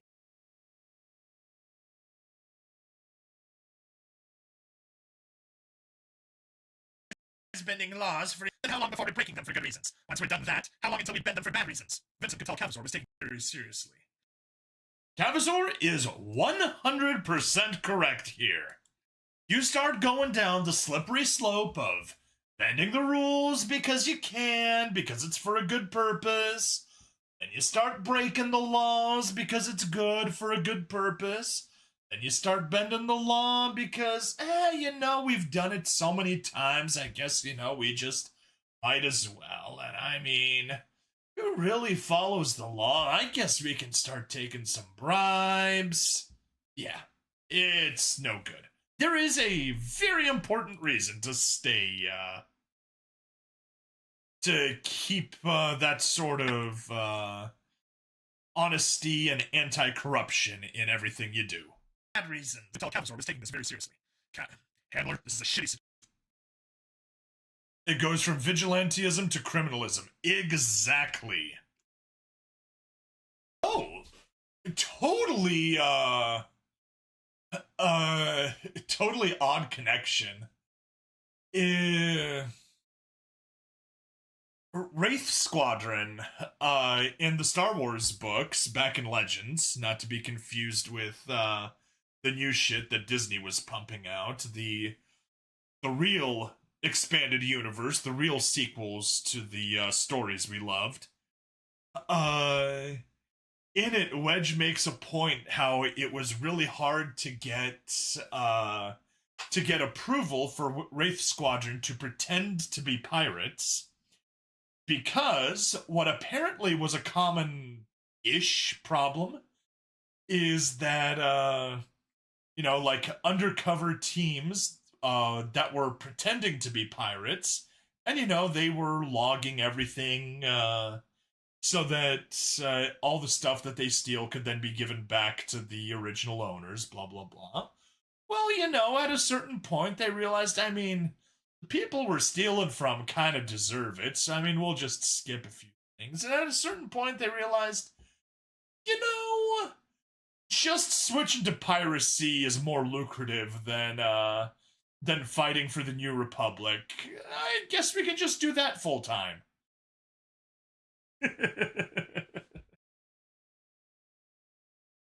And of course I see that we're in ads as that's happening. Oh, but Joe the Brick, you're on YouTube, so you don't have ads. I'm taking this beer. Yar har fiddle-a-dee. Something, something, a pirate is free. You are a pirate. The Brick does not suffer from ads. Yes.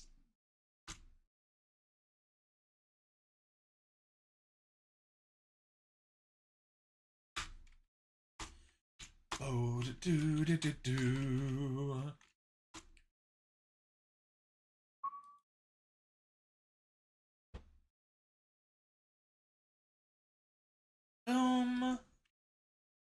Avazor was taking.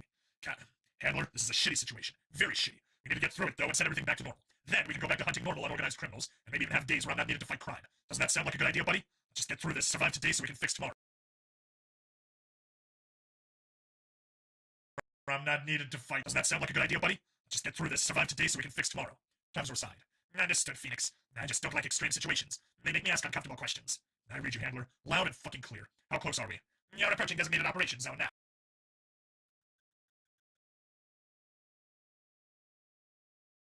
Alright, almost there.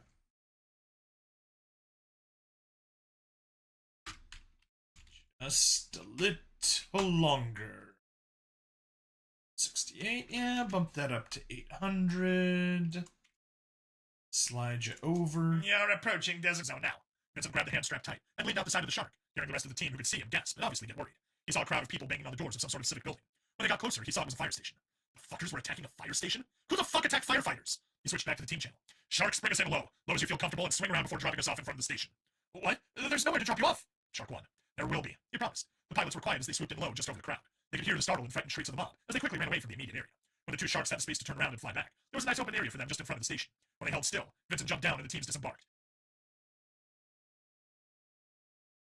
Sharks close support.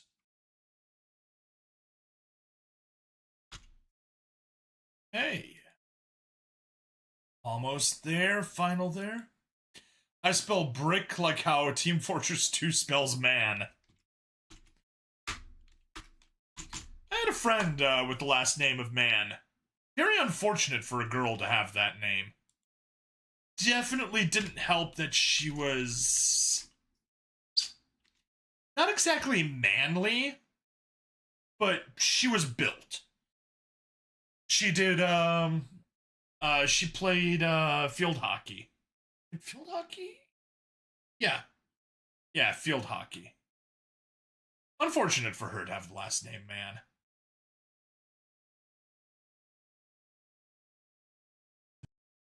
Jump down.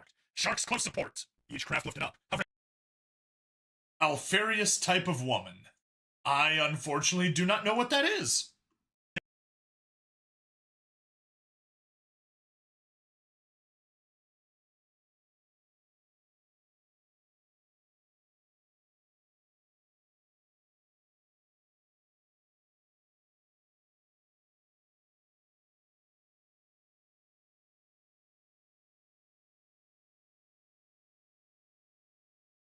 Go down and the team's Sharks close support. Each craft lifted up, hovering above the buildings as they slowly turned to try and watch as much area as possible. There were still a few civilians around the area who hadn't run with the others. One was a Mortillion who was wearing some sort of cheap-looking shirt that had "Fuck Patrol" written on it. Hey, we have the right to protest our government! He growled at Vincent as the rest of the team moved to clear the others away. I know it says growled, but I'm sorry. The Ortillions, ever since Vincent's nickname for them was Howlers, they all talk like this!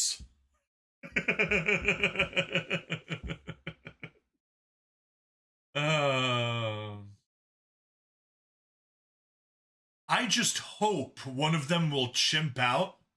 And even though this is technically gorilla, I just want to be able to go, oh! for one of them. Louds! Yeah, that's why they're called howlers. They talk loud. We have the right to protest our government! He growled at Vincent as the rest of the team moved to clear the others away. Vincent looked up at the large Xeno and then swiftly swung the butt of his magnum up into the Xeno's mouth, making him cry out and drop to the ground, clutching at his face. And you have the right to get hit in the fucking mouth! Get the fuck out of my perimeter! He gave the Xeno a kick in the ass to get him scampering. I mean, technically he doesn't. That's not really right.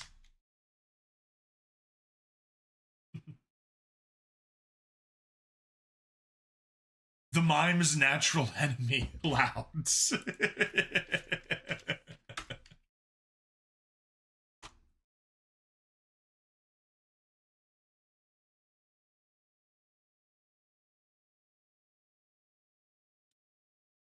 And of course, we got Paricha! He gave the Xeno a... Get him scampered away. Well, if it isn't the pet shade, I was wondering when you'd show up again. Vincent turned around as he heard those words coming from the Union's public announcement screen, up on top of the fire station. Sure enough, there was the preacher on the screen. Vincent looked around the area for a moment, and then lifted his magnum and fired at the drone he saw hovering down the street. As it exploded, the preacher snarled, "Stop shooting our drones! You can't silence the truth of the common people who are rising up against ya!" Vincent knew the felon couldn't see him. Americans have a right to protest their government, but these guys might not. Exactly. This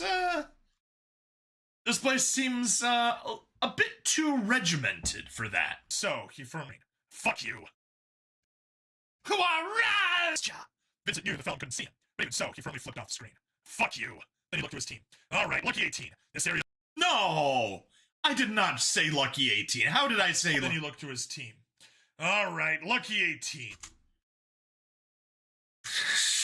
Embarrassing. Holy moly, it's Britain.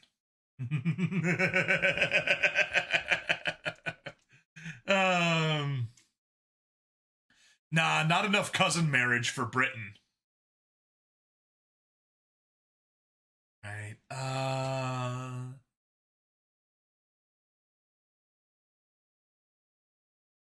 what time code are we at? 2633. Right at the end, we get to make a V4.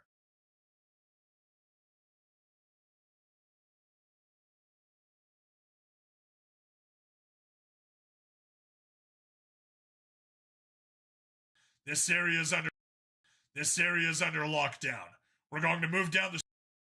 Then he looked to his team. All right, Lucky 18.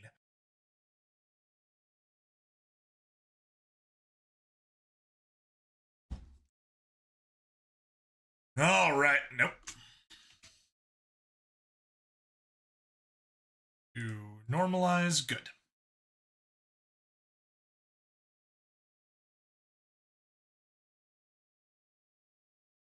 All right, lucky 18. Oh, I said it again. All right, lucky 13. Faster. All right, lucky 13. Still faster. All right, lucky 13.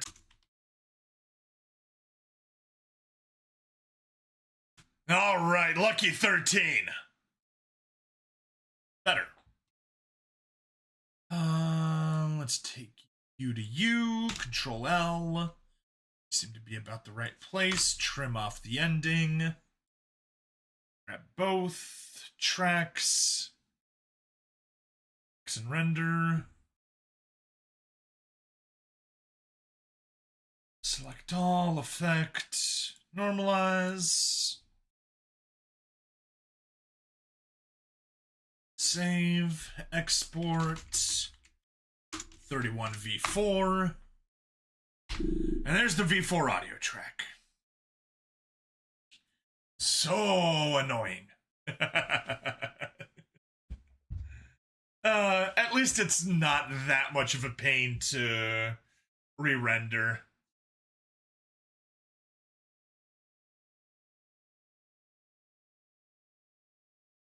And I mean, that is why this is an editing pass. We gotta go through and do all the edits.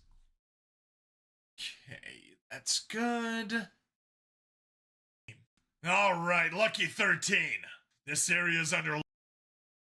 Good. All right. Oh. Then you look to his team. All right, lucky 13. Oh. It's not recording the spacebar at the end, it's recording R at the start. That's what the keyboard click is.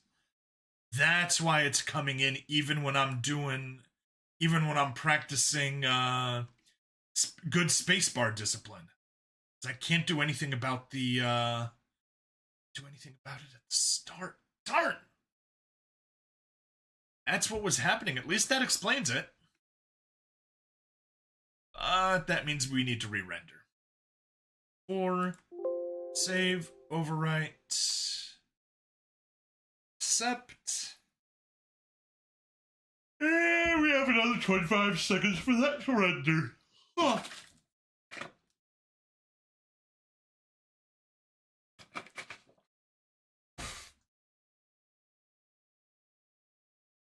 Yeah, I mean, Pakistan is the world's capital of cousin marriage, but Britain imported so many of them that hey Cesar, how you doing? How goes Space Crusader? How goes life? You open before once again. Triple delete, and you can get track. Fuck you. To his team. All right, lucky 13. This area is under lockdown. We're going to move down the street and inform the citizens to return to their homes. Phoenix. That was Shark 1. Vincent looked the way the shark was pointed. And return to their homes. 1. Target you. And last one.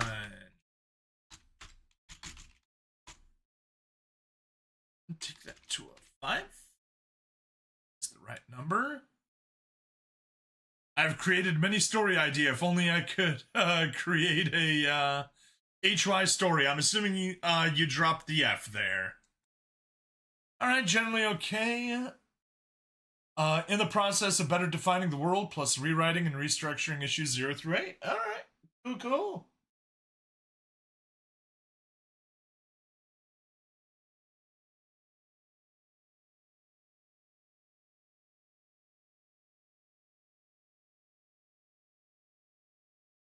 Alright, that's good. We're going to move down the citizens to return to their homes. Phoenix. That was Shark 1. Vincent looked the way the shark was pointed and saw a more coordinated group of felons moving down the street, weapons in hand. Change of plans. Secure the fire station. Defensive positions. Welcome to the shit, ladies and gentlemen. As they started to take a few pot shots from the advancing felons, the team began to move towards the station. But Vincent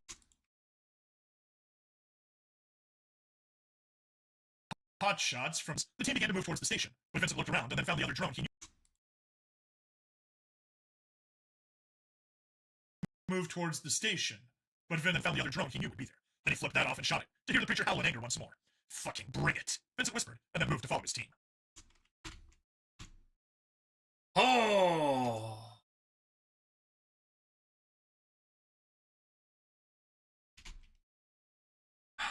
Narrations, memories of Creature 88, Creature 31, Creature 31, render! Whew. Yeah, there we go. 2 hours, well, 1 hour and 50. Just to edit a 30-minute video. Now, mind you, with distractions. We were singing some songs, checking out some memes, doing a bunch of silliness, but yeah. Also drawing some references by hand. Nice, nice. I have many skills. Drawing explicitly is not one of them.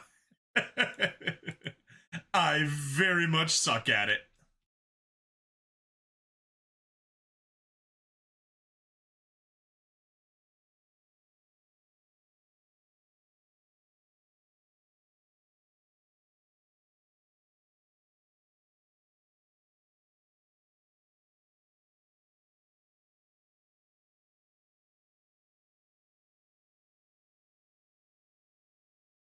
Alright, we can close that. Close that. Just did William's suit helmet. Ooh. I'm sure that Crusader helmet is gonna look real good.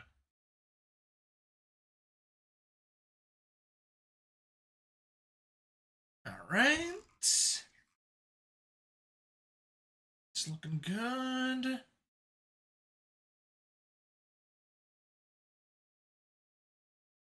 $76 to $77.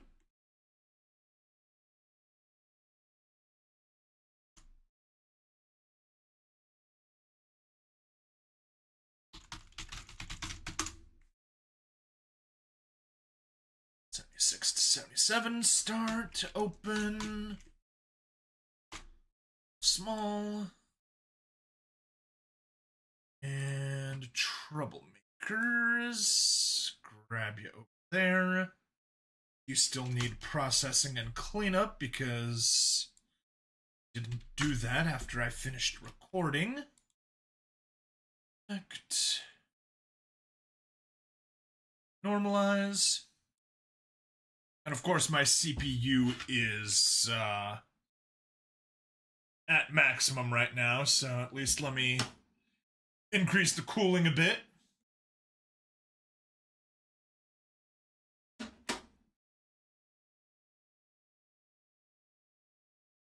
Found our chat from before. Awesome. On Discord, you mean? That save audio. Okay. That finished rendering. Open Troublemakers. Oh no, normalization finished, not export. Troublemakers.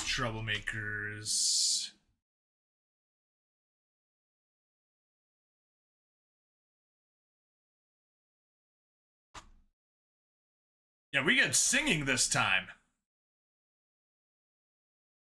Sent me a pic in case I'm curious. Okay, let me... is it alright if I share that on stream? Pull up the Hubble privacy.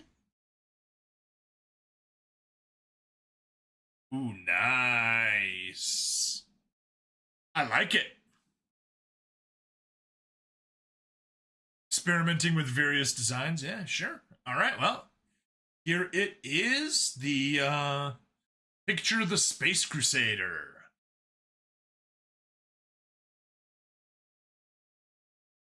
Very nice. I like it. Minimize that. Yeah, sweet. Yeah, he's a cool dude. Right, let's shoot back in. Back to you. And And I just want to point out that the chapter title is Keep Your Rifle by Your Side. A small... Keep your rifle by your side. Singing, oh Lord, this earth was made for us. Singing, oh Lord, this sinful life just ain't enough. When I see your face, I know I must protect my place. I'll keep my rifle by my side. It is an absolutely slapping song, anyways. I'll be fleshing out the other aliens in the story better and also structuring better William style of speaking. Awesome, awesome. I'm looking forward to it. I already loved the original version of Space Crusader, and with more Space Crusader, that'd be very nice. Some more polish, some more stuff, some more art. It's gonna be amazing, I'm sure.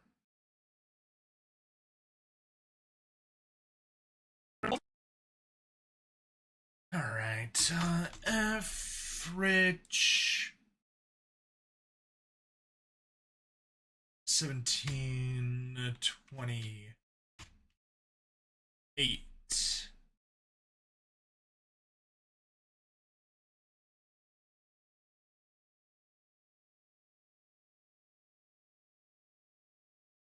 Background, charcoal, full justify, 30. Gray, home.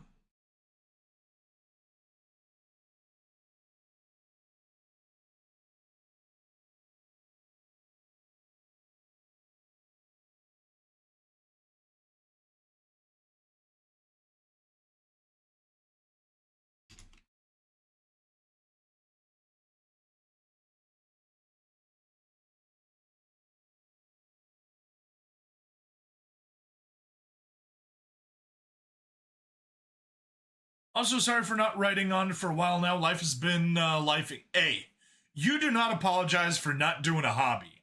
I know full well how life can get crazy busy. I had to take a 3-week hiatus just 2 weeks ago, so yeah. Like, I mean, I had releases last week, and I'm right now editing the releases for next week, but the past 3 weeks, no narration releases. All because shit gets busy. So yeah, and I know full well how much of a pain writing is. I literally am only able to do creative writing when I'm suffering from depression. I discovered that in college. I got depressed. I started feeling the urge to write down a story that I had, and it was going great. Sometime in grad school, apparently all my brain chemicals got back in order, everything was good, and suddenly no writing muse. By the way, I thought about adding music in a distant style and low volume to accompany the narration. It really adds to the experience. Yes, I am working with a guy that's done some animation, Euphonia Studios, if you've ever heard about it. I'm going to be offering, we're going to be doing a barter. He's going to be getting some background music for me, and like maybe kind of an end sting or an end jingle, just something to make it clear, just kind of some soothing background music, and then something to make clear the episode is ending. And in return, I'm going to be doing a Polish language dub for him, so on his video, so should be cool. Yeah, hopefully we can get around to that at some point. And actually, you know what? Here, before Polish language dub, wow. Yeah, yeah.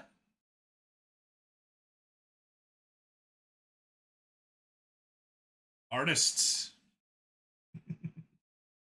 Let me pull Hubble back up for a second. Nope, not there. All right, let's go to YouTube. If anyone needs Romanian dub, you can help with that. Hey, it's I will let them know. It is going to be hilarious. They'll have English, Polish, and Romanian. Where's gibberish dub? Well, Joe, you'll have to do it yourself.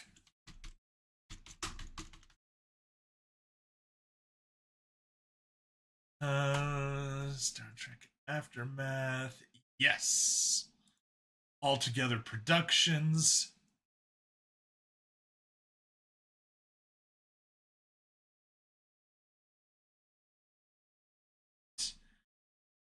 That, close that. And Hubble there. So the editing on this is unfortunately horrible. I've tried, actually, let me back up. The editing is unfortunately terrible on this.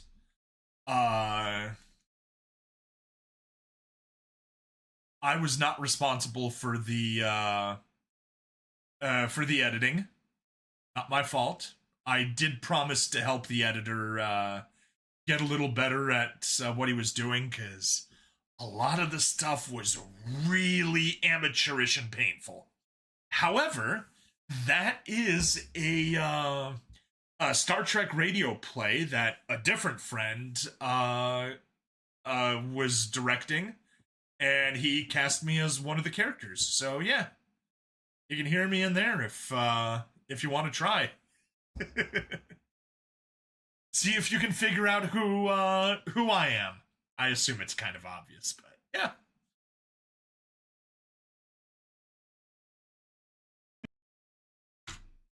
A small gray mouse lounged, refreshed the green grasses of the wastelands. Its nose twitched, picking up the scent of old oil and drying blood. The ground vibrated, causing the mouse to stir and roll onto its feet as it sniffed the air curiously. The ground shook again, and the mouse hunched its back fearfully. It could hear them.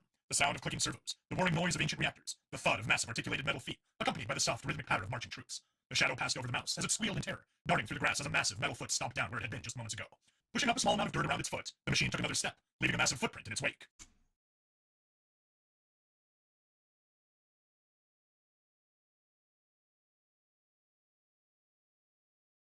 Hmm.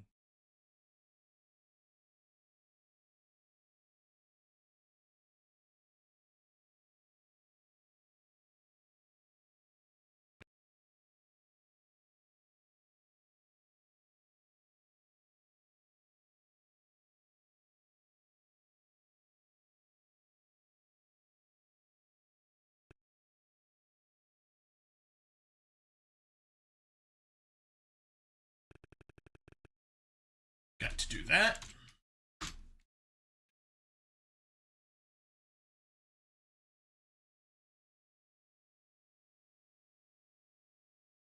Five. A small gray mouse lounged, refreshed the green grasses of the wastelands. Its nose twitched, picking up the scent of old oil and drying blood.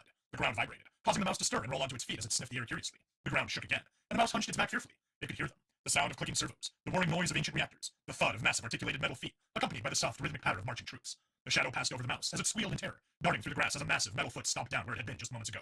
Pushing up a small amount of dirt around its foot, the machine took another step, leaving a massive footprint in its wake.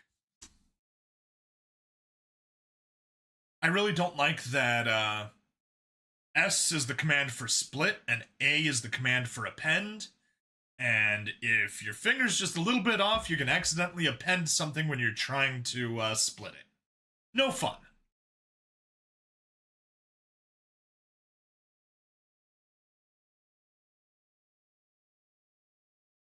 Hopefully that big chunk will fit into here without being too big. Good.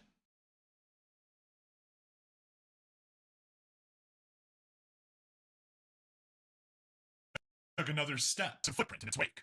Halcyon Baird hung off the side of the titanic metal machine. He had begun calling Thomas, right hand firmly wrapped around a handle. Thomas, the tank machine? What's the name of the program? The program is Shotcut. It is a free open source video editor. I quite enjoy it. And also, hello, HFY.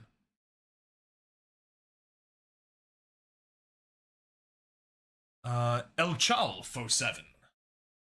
Yeah, welcome. How you doing? Hope things are treating you good. Gun calling Tom. Right hand firmly wrapped around a handle protruding from the side of the cockpit. His right foot supported his weight against a small metal step that had been welded to Thomas's frame a long, long time ago. A Gauss rifle hung loosely from his left hand as he swayed with Thomas's movement. That had been welded to Thomas's frame a long, long time ago. A Gauss rifle. Shotgun? Shot cut. Thanks, El. You can see it right there at the top. Shot cut. That had been welded a long, long time ago. A Gauss rifle hung loosely from his left hand as he swayed with Thomas's movements. The crescent halberd he'd looted from his ex-owner's home as a trophy was slung across his back with a simple leather strap. He wore armor cobbled together from bits of Gagosian powder armor. It fit poorly, but it had already saved him from several Gauss slugs, the small bits of semi-flattened metal now hanging from a twine cord around his neck. Hooking the Gauss rifle. It fit poorly, but it had already saved him from several Gauss slugs, the small bits of semi-flattened metal now hanging from a twine cord around his neck. Hooking the Gauss rifle. The young man brushed his shoulder-length sandy blonde hair out of his clear sky-blue eyes before unhooking the Gauss rifle and keeping it in hand. Dense scrub forests had recently given way to flat grasslands, the towering walls of Golgotha visible on the horizon, blurred by heat, haze, and humidity.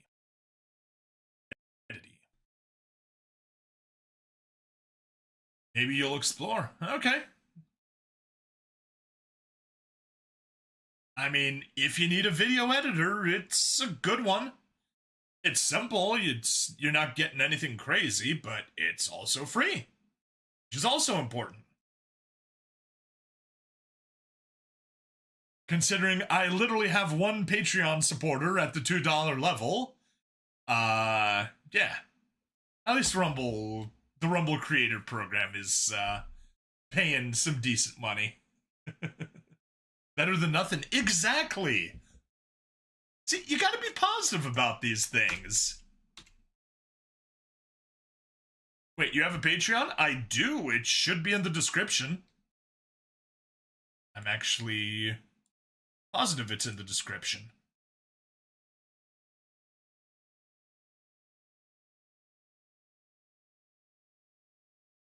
And like to support a Patreon and a locals.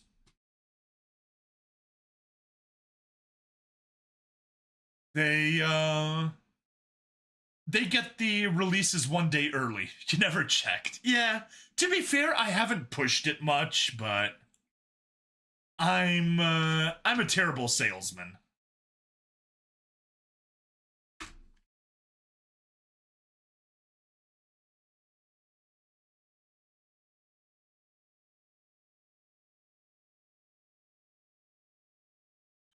Blurred beats and humidity. Halcyon squinted. Trying to distinguish unarmed watchtowers from armed guard posts was difficult, with the heat, haze, and humidity turning things blurry at a distance. But Halcyon's eyes weren't like most. Where many would only see blurred haze, he was able to pick out details like he was a mile or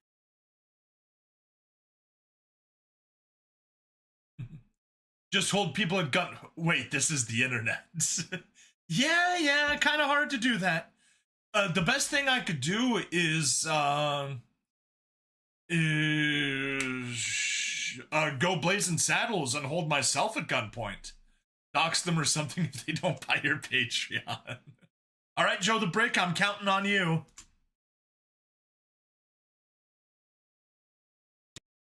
Pick out detail or too closer than anyone else. Tapping Thomas's spherical cockpit with the muzzle of the Gauss rifle, Halcyon pointed to the left of their current path. Halcyon pointed to the left of their current path. I think I see a blind spot over there, halfway between that large gate and that floodlight array. He had a floodlight array.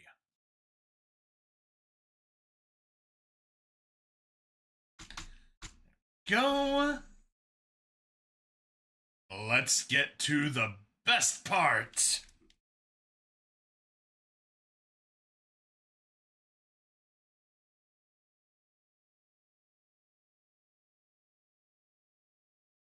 Large gate and that... He had to shout over the sound of Thomas's heavy footsteps, the machine's pulsing red cyclopean eye focusing on the area he described. Thomas didn't stop walking as they adjusted course. More than 1,000 freshly freed slaves, androids, and agrobots followed suit. From somewhere in the back of the column, a voice began to sing a song they'd all learned during their journey over. It was from what the machines had called the homeworld, from an age where humanity had not yet met their intergalactic neighbors. Supposedly, it had come from a piece of entertainment known as a video game, and had achieved unbelievable popularity amongst those it was supposed to mock. They'll look high and they'll look low. To mock. They'll look high and they'll look low. They'll look everywhere we go. But when the sinners find us, we won't hide.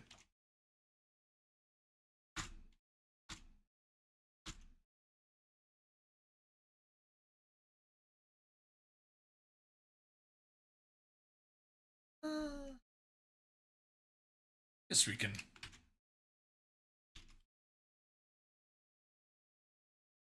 Extra call at 600. Yep. They'll look low. Halcyon smiled softly, knowing that even though they faced a great challenge, his people could still raise their voices in song. Like the soft roar of water rushing through a culvert, the song began to build in volume as more and more began to sing as they marched. They'll look everywhere we go. The sound of singing voices swelled, as more than half of those who were able picked up the tune. Halcyon felt pride as they stopped closer to the capital city. Less than a week ago, they were all glorified farm equipment. Now they were an army. Maybe not a strong one, but you don't need much strength to spit in the tyrant. You do to survive, though. ADHD Monkey! Hoi! Welcome! As you can see, this is very different from what was happening on the other side. From last time we spoke, we are doing some video editing for my narration channel. We're editing some humanity. Fuck yeah! Monkey! Return to Monkey!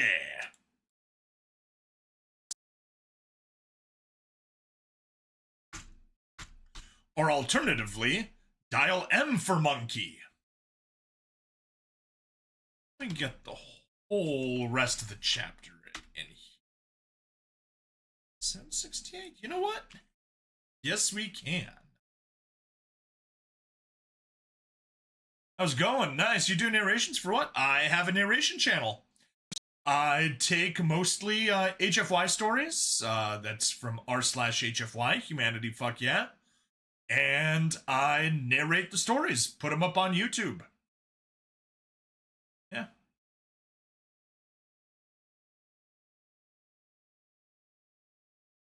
So I've got 2 separate YouTube channels, but only one Twitch channel. And only one Kick channel, so yeah.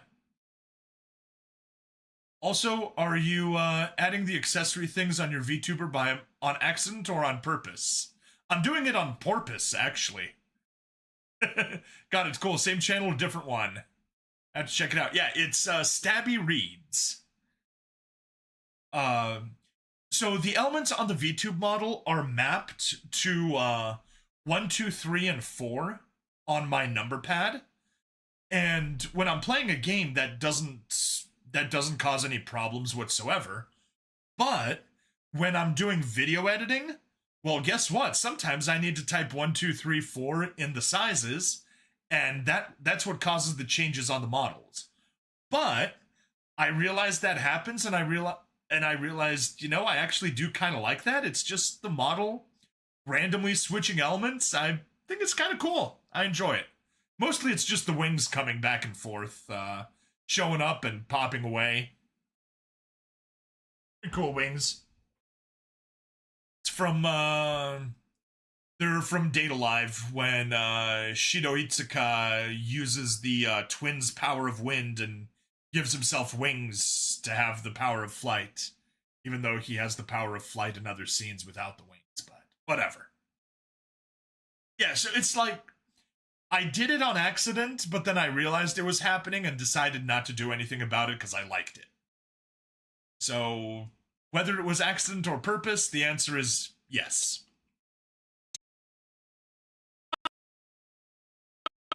Maybe not a strong one, but you don't need much strength to spit in the face of a tyrant.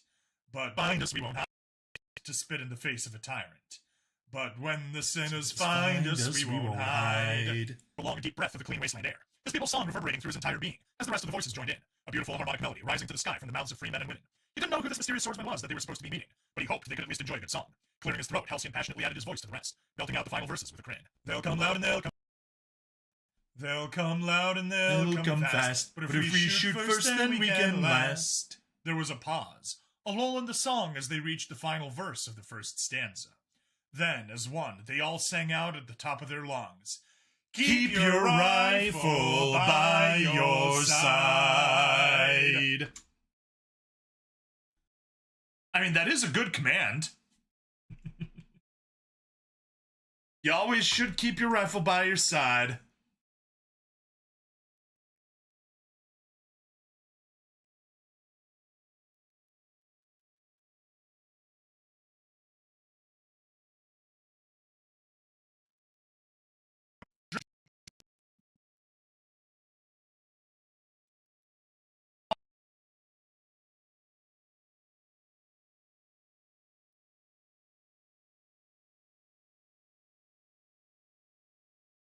Oh Lord, this world was made for us singing. Oh Lord, this sinful life just ain't enough. When I see your face, I know I must protect my place. I'll keep my rifle by my side. Roger that, good soldiers, follow orders. Exactly. 72. And Captor. Chapter 77. Set you to center. Shrink you down about yay big. And then get back to work. Cool song. Oh, it is a wonderful song. like he said in the narration, it was made to make fun of people, but it was just too darn good, and everybody loved it. The best part is, even Reddit likes it. And I'm like, nah.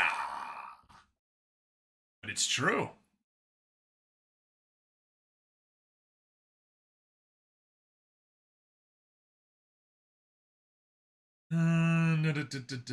Whoops, wrong one.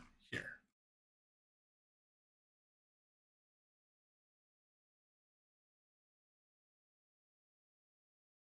One of the most unintentionally awesome video game songs of all time. The writers, Canadians, wrote the song to lampoon American gun culture and boorish American religious right hicks. The error they made was that they tried so hard to lampoon, they circled all the way back again to a compliment and put together an absolute banger of a revival-style song.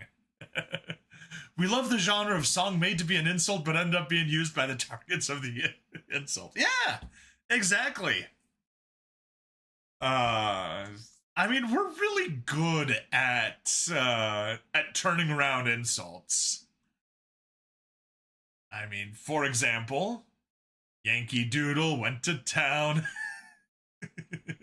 Seemed to be a common thing where people write insult songs about Americans but fail horribly.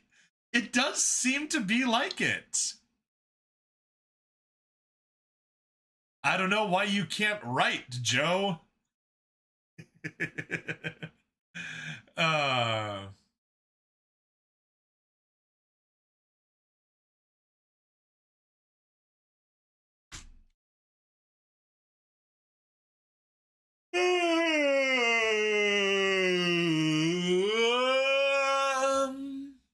Apologies to anybody that will get infected with that yawn.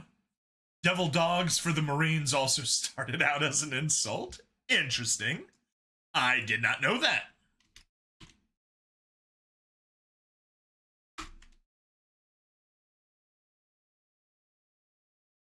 Okay. Do we want to do 3? It's exactly 800. It fits just fine. What? I'll take it. I appreciate the fact that YouTube censored your keyboard spam. Now I'm curious what that spam even was.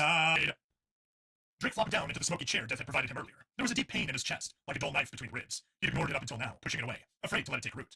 A pale hand set a glass of dark brown whiskey in front of him, hand lingering on the glass before lifting away. Slumping forward, he took the lukewarm glass and held it both hands in his lap. Staring down at the glass, he softly asked, "How do I listen to them? I don't want to ignore them anymore." Death glanced at his champion, softly setting the decanter of whiskey back atop the office's lone filing cabinet. Settling himself down in his high-backed chair, Death took the time to remove his prosthetic lower legs, setting them on the desk. He picked up his own glass of whiskey, swirling it gently, thoughtfully, as he considered the question and how to answer it. Taking a sip, Death made a face, reminded why he abhorred alcohol in his previous life as its terrible, stringent flavor bathed his tongue. Setting the glass down, Death sighed. Random letters. Okay. Nothing even interesting.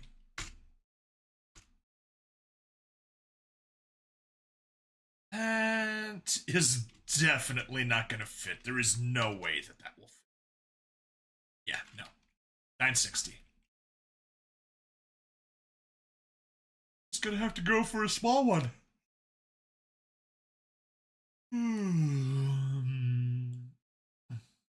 400 fit perfectly. That's nice. setting the glass dead. You must look within. Clear your mind, young warrior. You will experience the terror of their final moments when you find them. The pain and rage you feel is not just your own. It is theirs as well. Drake didn't look up from his glass, softly swirling it out of a need to do something. Silently, Drake nodded, throat too tight to speak as he closed his eyes and leaned back into the chair. Taking a deep breath in, he slowly let it out, forcing away his thoughts, fears, and failures from his mind.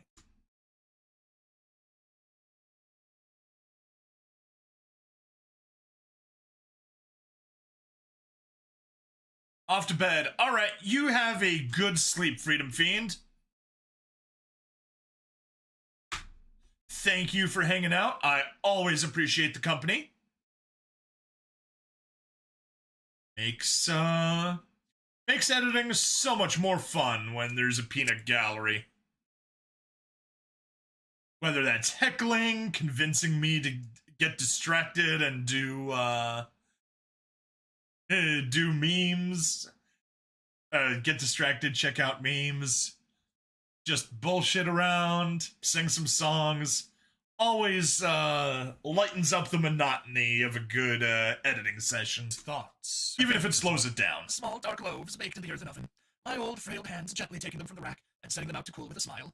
Shuffling over to the window, I gazed out at the young ones playing in the street, unburdened by their cruel masters, thanks to the brave young man who had returned to the village, wounded and beaten, to save them. There was an almighty roar as the floor beneath me suddenly rippled, a shockwave tearing the walls off the bakery and sending the small loaves flying. For a moment, I flew too, weightless, unburdened. I hit the ground headfirst, hearing my own neck snap and feeling my body go numb. I couldn't breathe, I couldn't move, terror and pain engulfing what was left of me as my vision slowly faded, unable to drag in even one more breath. Death flinched as Drake went rigid, teeth clamping down as the glass in his hand burst from the pressure. Pity touched his heart, understanding the pain his champion now felt on an intimate level. The boy slowly relaxed, tears leaking from his closed eyes before he tensed again, grinding broken glass into his palm. He died another death.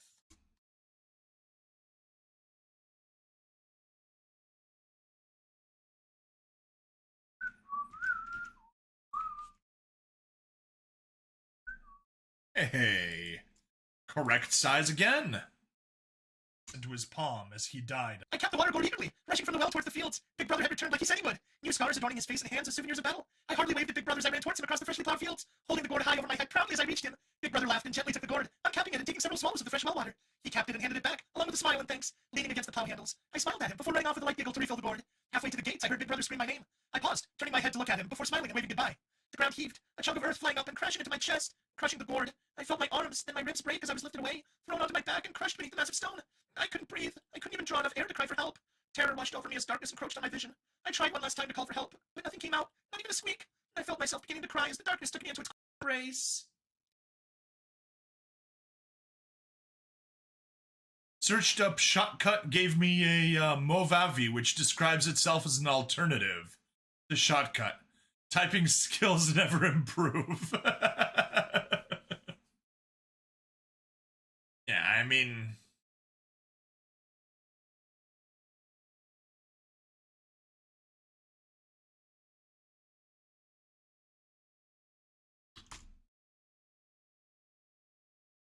It's just Shotcut.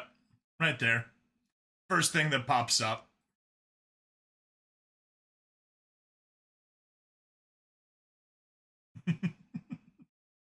You have quite the luck with censorship, Joe. I've got the automatic censorship set either to the lowest, like no censorship, or the lowest censorship that it allows, and it seems like you're the only one that's running into issues. Censorship on your side today, apparently. Embrace.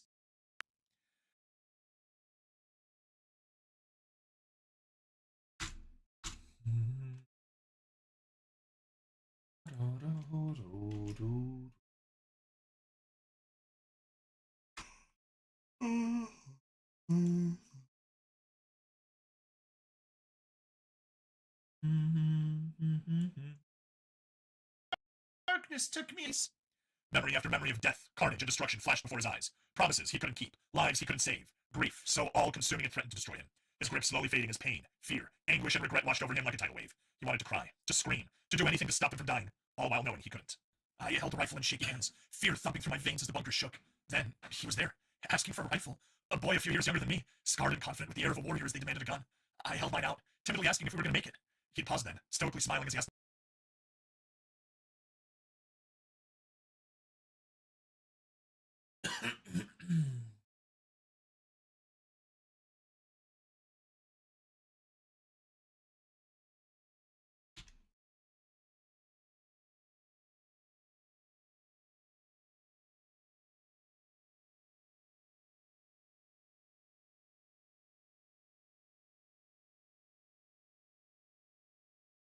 Fanboymus, welcome. Movavi has AI in it. Puss. Yep. Yeah, Fanboymus, we're doing some video editing today. Probably gonna do some, what would I do tomorrow?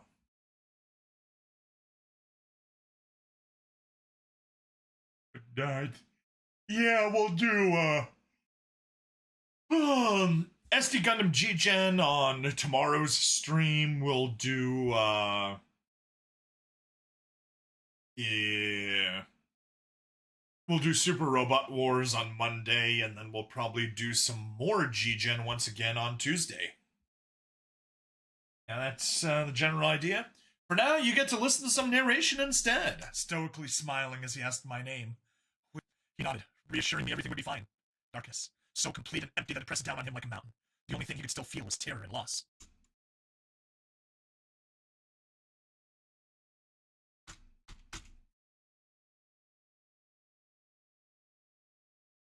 So, you know, the Gundam Hot Scramble from SD Gundam G-Gen Genesis is a reference to the first ever Gundam game. No, I do not. I haven't played Genesis, and I don't believe I've played the first ever Gundam game. Go the brick. Okay, censorship isn't on your side anymore. Well, of course, censorship shouldn't be on your side. It should be your rifle. And it should be by your side, not on your side. Hey, squeeze all four, I don't think. So, no. Alright, if we just do two.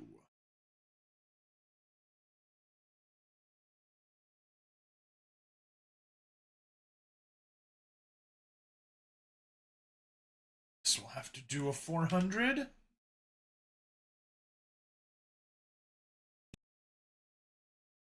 What if you named your gun censorship? Ah, there you go. Then you can have censorship by your side. The only thing he could terror and loss.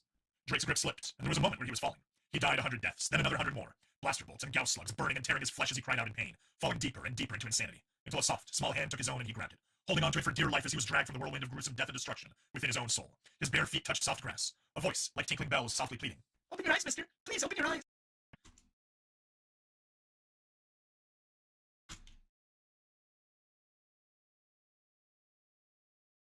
Yeehaw!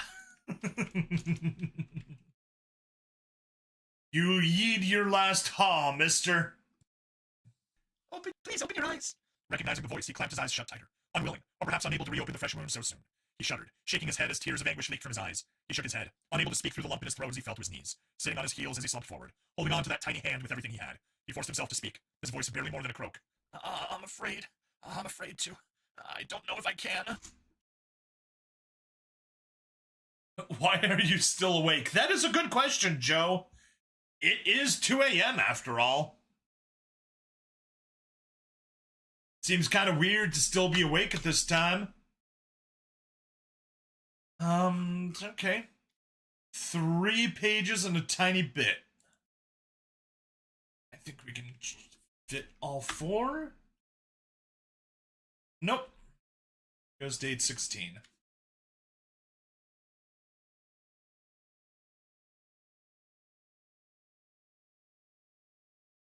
600. I'm sorry.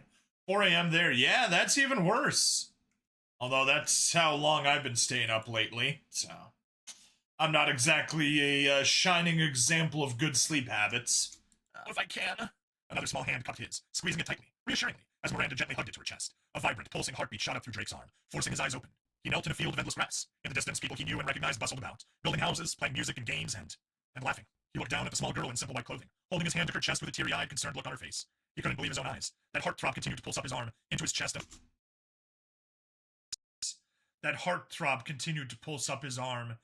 his chest, and all over his body, bathing him in a sorrowful... Swallowing the lump in his throat, he pulled his hand free, and dragged her to his chest, sobbing with relief and regret, his voice cracking and croaky. I'm sorry. I couldn't protect you. I'm sorry. Heartbeat, heartthrob, close enough.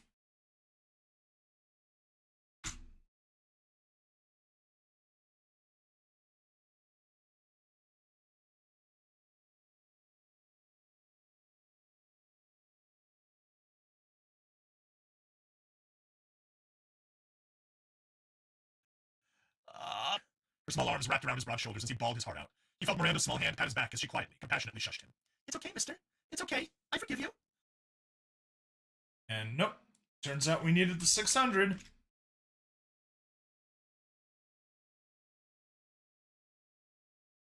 Ah. Wow. Both of those just... all three lines there ended up needing extra space and pushed the knotted over. Interesting. Did not expect that, but hey, it happens.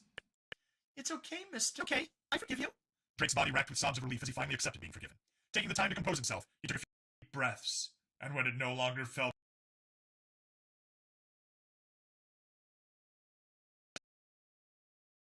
Mister, it's okay. I forgive you. Drake's body racked with sobs of relief as he finally accepted being forgiven. Taking the time to compose himself, he took a few deep breaths, and when it no longer felt like he'd shattered to pieces, slowly pulled Miranda away, giving her a weak smile that was 10 times stronger than he felt. He gave her a smile and nodded. Thank you. Go.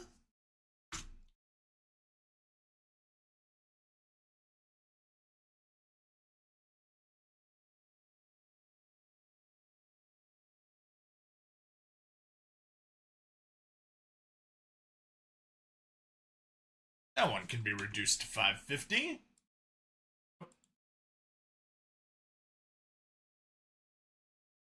Smiled and nodded. Thank you. She beamed at him, pulling him abruptly towards the large gathering further in the grasslands by his hand. An ethereal giggle made his heart swell as she shouted happily, "No more crying, crybaby! Let's go say hi to everyone!"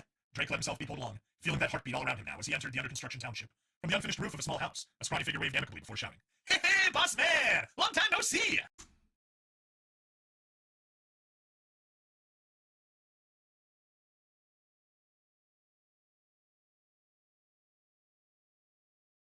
Fit everything. Yeah.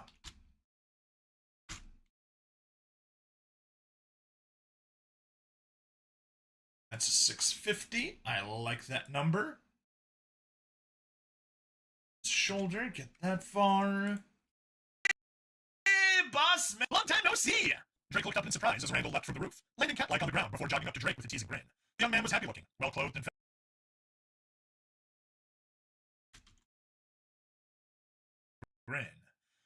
well-clothed and fed. His dishwater blonde hair combed neatly back as he softly punched Drake's shoulder. Damn! You look...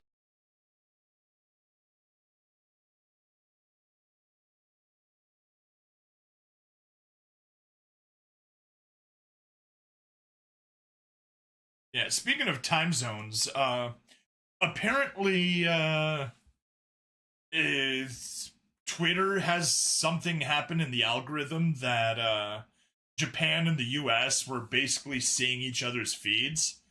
And apparently everyone was super cool with it. And they're just loudly saying, "Hey, Elon, do not fix this. This is good. We like it."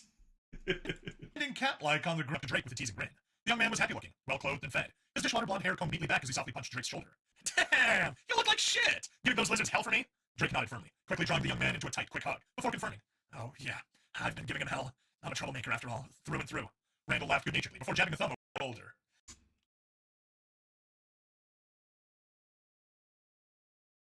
We love bugs that result in good things. Yeah. Go.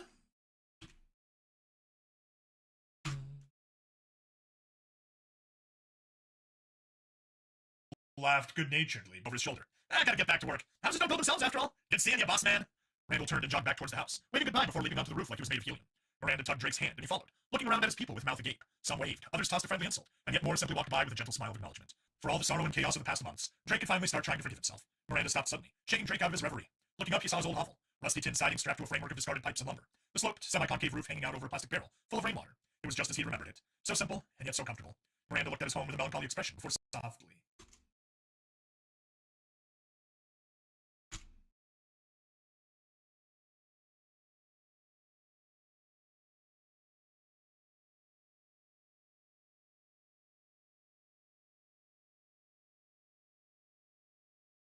Five. Thanks. Miranda looked at his home with a mouth before sighing softly. Thank you, Drake, for fighting for us. Don't be afraid to call on us when you need some extra firepower. We're always here, and through Oh, it wasn't firepower, it was just Afraid power. to call on us when you need some extra firepower. Here, and through you, we can always fight. She gestured. We can still fight. Darn it. Here, and we can always fight. She gestured at the small hut, the small door squeaking open on its own. You should head back to the world of the living now, though. Something big is coming, and they're going to need you more than us. Drake looked down at Miranda and nodded, gently releasing her hand and ruffling her hair with a melancholy smile.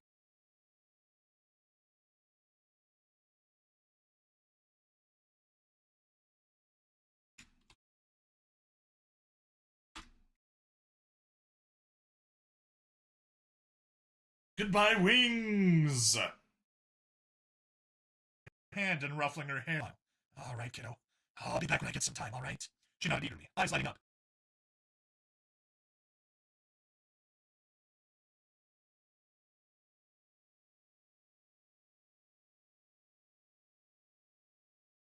I'll be back when I'm right. She nodded eagerly, eyes lighting up. Please, you promise? He nodded. This would be a promise he knew he could keep. Turning to face the hut that he called home for 10 years, beckoning him. With a dutiful sigh, he plodded up to his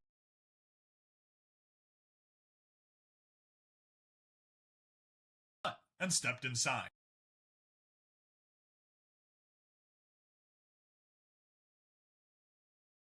To his old hut, shutting the tin door behind him.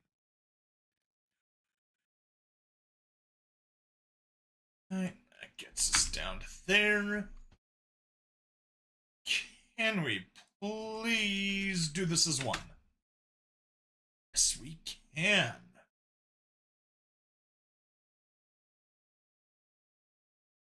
$100. There we are. Old hut and stepped, shutting the tin door behind him. Opening his eyes, he found himself sitting against the back wall of an elevator. Tears involuntarily leaked from his eyes as he wiped them away and stood. His heart still hurt. He doubted it would ever stop hurting, but at the same time, he felt a peace he hadn't known in a long time settling into his core. He was bound to lose people on his way to victory. He knew it would still hurt when they were gone. He knew he couldn't save them all, yet he still vowed to try. Vowed to save as many as he could, even if it hurt. He could still fight for them, adding their strength to his own so they could continue fighting, even in death. Taking a deep breath, he stepped out of the elevator, touching a hand to his chest and feeling that same strong heartbeat from the village. So long as he lived and breathed, so did they.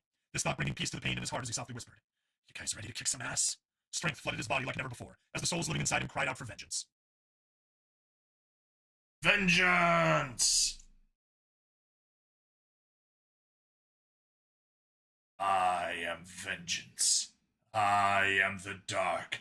I am Batman!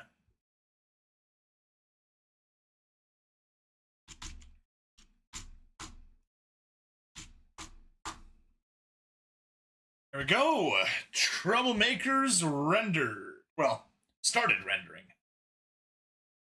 Oh. Oh.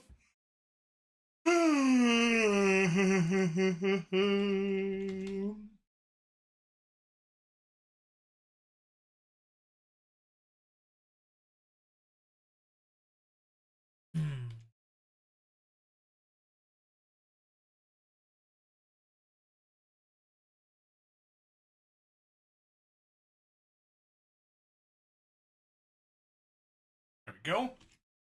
Small gray mouse. I, Batman. I don't kill. Unless it's indirectly the innocent. Yes. Batman's policy of not killing has gotten a lot of people killed. Let's pull up the recording, the audio, close that. Makers, and there is the final audio of the night. Delete. Delete.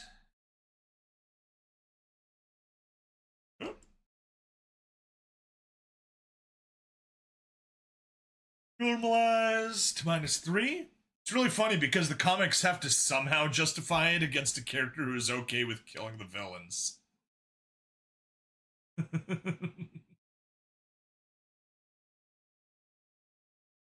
Oh. Oh. Oh.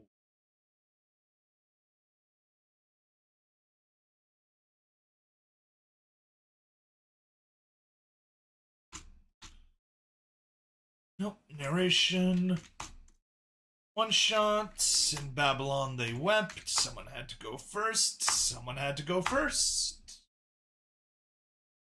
So speaking of comics, yes.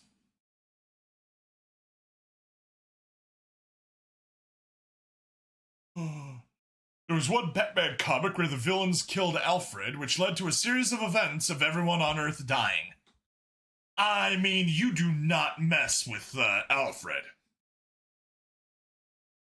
They kind of brought that upon themselves.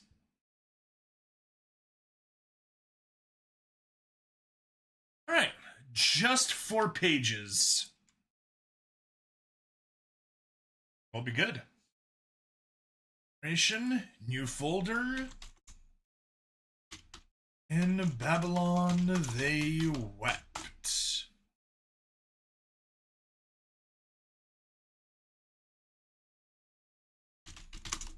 Someone had to go first. Start, open, Hubble, audio, one shots. In Babylon, they wept. Someone had to go first. Someone had to go. The first foray, boom. Triple delete, zoom, zoom, zoom, zoom. Seconds.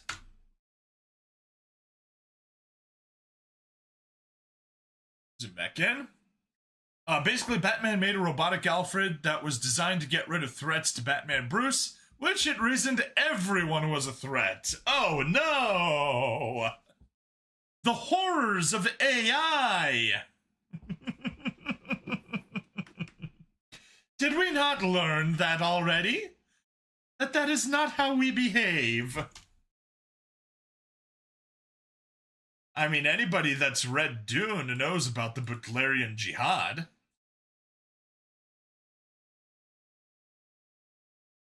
(20) 1728. You charcoal background. Type some letters. 30. Full justify. Light gray. I know many comics because I have nothing better to do. I mean, bricks generally just stay in place and function as a wall, so yeah. You got nothing better to do. May as well read.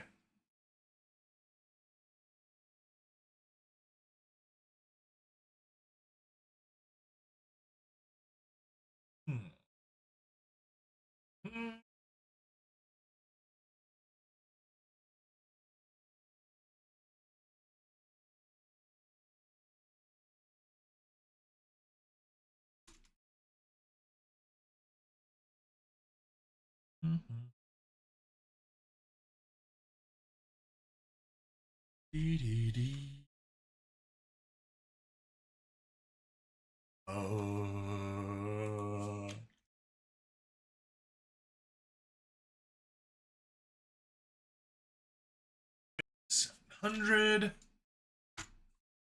The first was pretty matter-of-fact about its fate. The pilot introduced himself as Eric, and told us he was part of the first sublight resupply attempt in modern history. He then gave me and the ground control team his bad news. "Sir," he said, "without real-time telemetry, we weren't even sure which half of your orbit you'd be in. That's half a solar system's worth of wiggle room. Decelerating enough to survive contact with your low orbit would take me 2 weeks, which, it looks like we don't have. That means that in order to get a second ship in before you lose orbital control to the crash, I'm going to have to make a sacrificial flyby. 10 to the negative 4 torr is good enough for a lot of things, but at 0.7c it's going to be like sandblasting a soup cracker. Good news is that all the expensive toys are in the next ship, so this really ain't costing you more Ship and a pilot. There's also Robot Batman's contingency against mental attacks, basically a separate personality, made to be a contingency for Batman. I mean, Batman has contingencies for everything. This robot had the ability to take on the Justice League, because of course it did! Yes.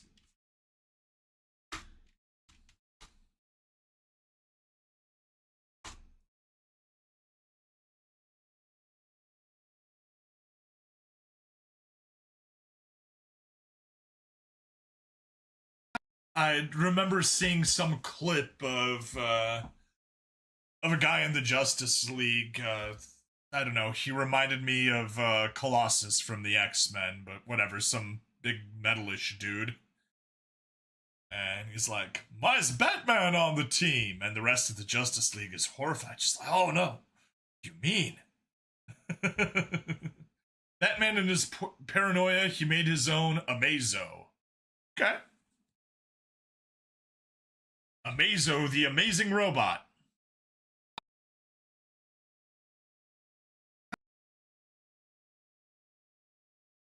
Costing you more than it. You knew. I said, if they put the expensive toys into the second ship, they knew that the first was likely a sacrifice. No one smart enough to handle orbital physics would miss that. I did, he said. But someone had to go first. That was, of course, a lie. No one had to go first. No one else had, at least. When our connection to the FDL network was lost, we'd understood that as the end of our reinforcements. Doing resupplies via sublight was just too risky. It was a testament to Earth that had accepted the risk and continued anyway. Is there anything we could do for you? I asked. This man had come here to die for us. I wasn't sure how much I could give, but what I had was his. Amazo being an evil robot able to copy the powers of other super beings. What was Eric Cartman's robot disguise?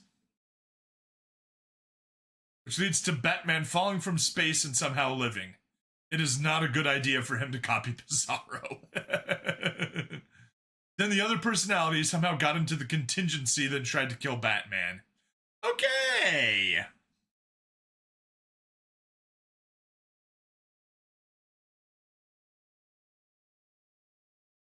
Hmm.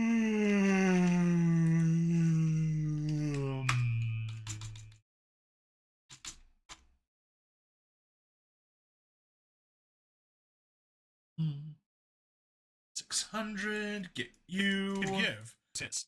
I do have a few requests, he said. First up, I need as much high orbital data as you got. The whole lot. I began directing type beam resources to him immediately. It was an easy resource to exchange. It wasn't like there was anyone else out there to talk to anymore. When we lost FTL, we found ourselves very, very alone.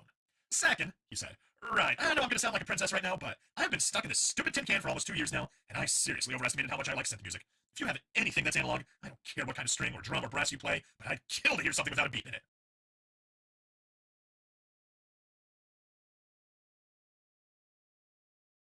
It didn't have the ability to copy abilities, it's just programmed to take on the League. It completely screwed up Amazo in a Justice League action episode. And also have Batman's intelligence. Kill to hear it. I jumped my own cue into the type beam. I added a short playlist.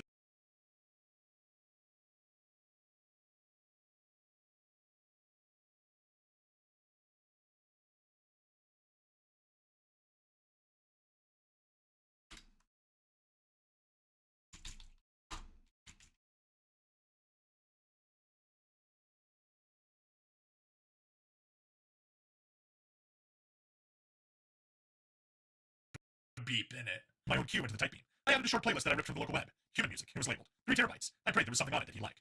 And third, he said. Third, the next pilot is pretty mad at me. Turns out this will just be one of those things left unfinished. That's all death really is, I guess. A lot of unfinished things. Let him know that he was right. He is a better pilot than me. But tell him that wouldn't have made a difference here. Bad luck beats skill, and this luck was shit. I promised, and he went silent after that. We could see what data he was analyzing, and the short answer was all of it. Everything from atmospheric density to troop positions and his own ship's blueprints. He knew he had one shot at this, and that if the price wasn't paid here, it would be paid by whoever came next. Next. Whew.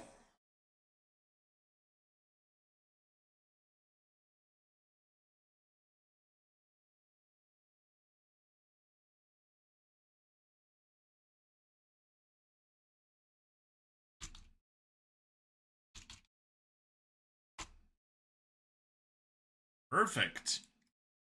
Paid here by whoever came next. Ground control didn't get a verbal warning that he'd entered atmosphere. Just a ping. A little, here I am, whispered in the dark.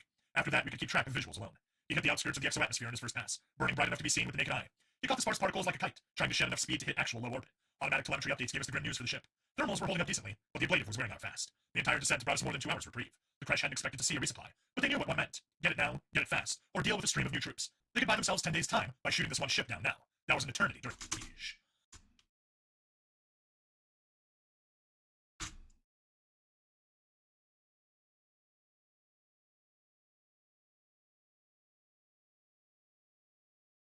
And have you heard about the Absolute Universe Batman? No. Is he sponsored by vodka?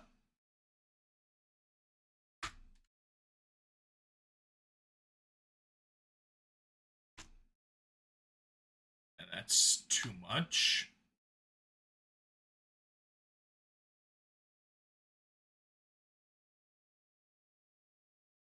And let's just go to there. To our man. 550, 550.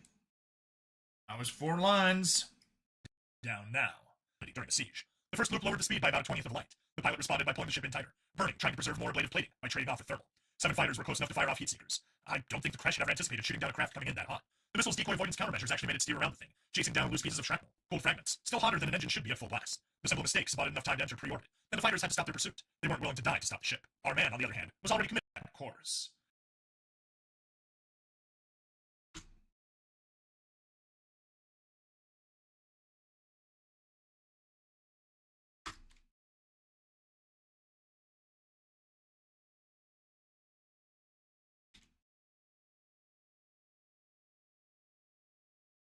On the other hand, that course. A third loop followed a fourth. Ablative coating went from 65% integrity to 30% to 5%. Telemetry scans were exceptionally detailed. The pilot was making the flyby count. The last message we got from him was simple. Are you EMP shielded? He asked, not even bothering to encrypt the text stream. He didn't have time to process more than that.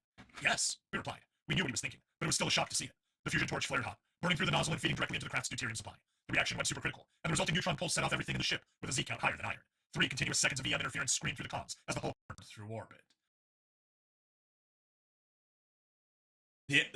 This absolute Batman is way, way more brutal. Oh, okay.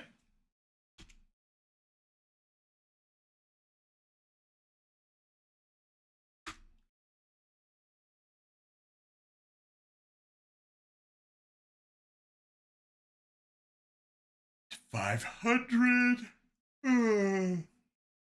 I had to do so many takes here because I could not pronounce LADAR. Every time I tried to say LADAR, it came out as LIDAR. Oh, cool, it censored your nutshell description. Yay! Who doesn't love censorship?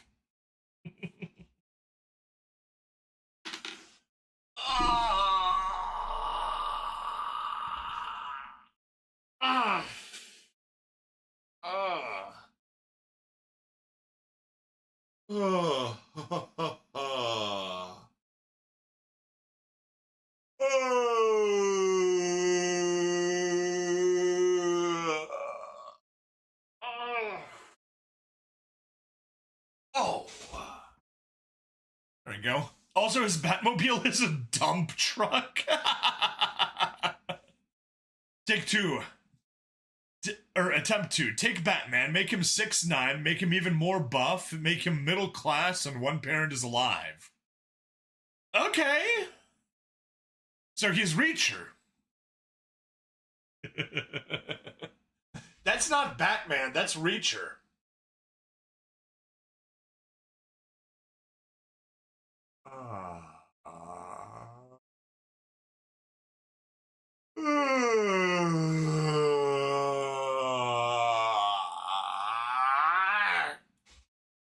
There we go.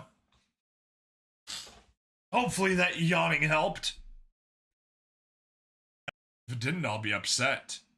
And no Butler Alfred. I mean, kind of hard to have a butler when you're middle class and a kid of single parent. Interference as the Hulk burned.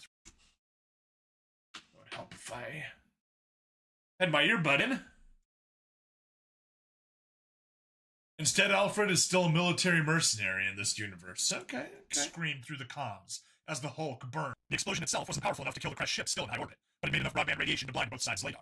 The man must have been one hell of a pilot. Half the shrapnel went down and got burned up as it entered the standard atmosphere. Traded as the cost of moving the other half past Lagrange. Standard evasion would have made the pieces easy to dodge, but with LADAR down, all the crash could do was sit still and cower, as the wrath of a dead man riddled and full of holes. Our best ace had managed to shoot down 7 ships before getting shot down himself. The wreckage of the freighter, 6.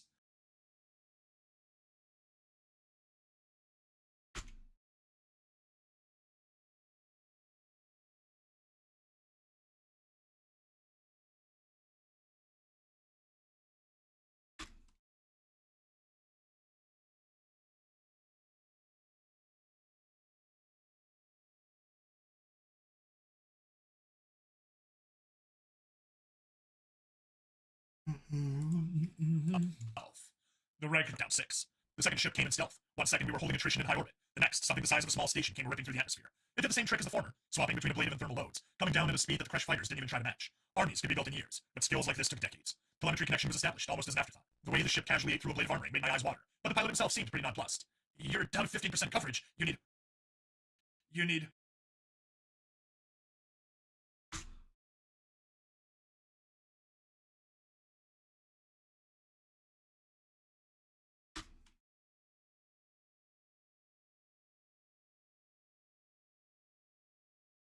Three 700.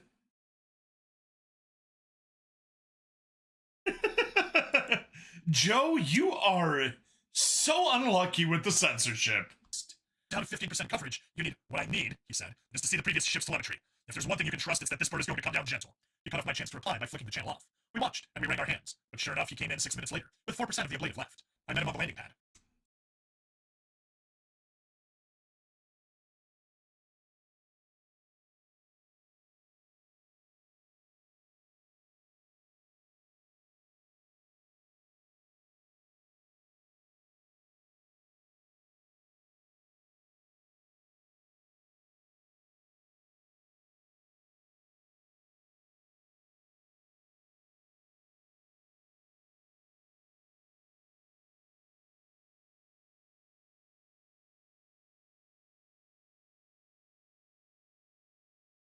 In 6 minutes later. Of the ablative left. I met him on the landing pad.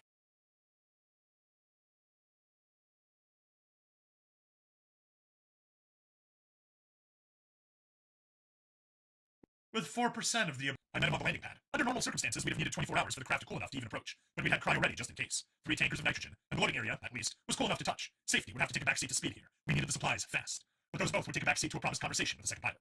He was out of the craft as soon as the air was cool enough to avoid scalding his lungs, picking through the workers and trying to... Who had the telemetry data.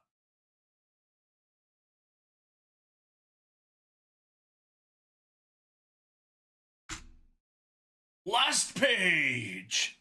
Also, this Batman can and will remove your optical organs with a sharp device. What convoluted ways we must speak to avoid censorship.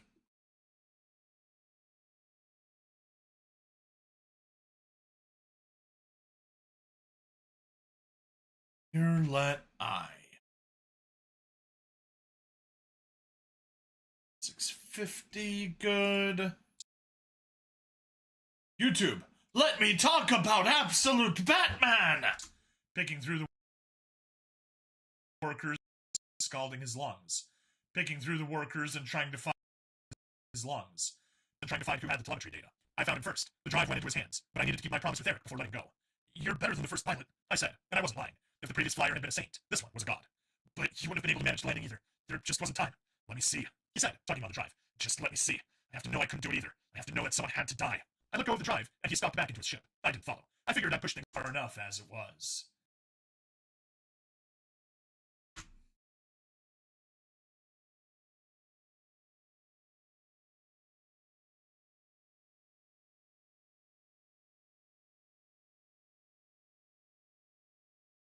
Yeah, that's literally the halfway point.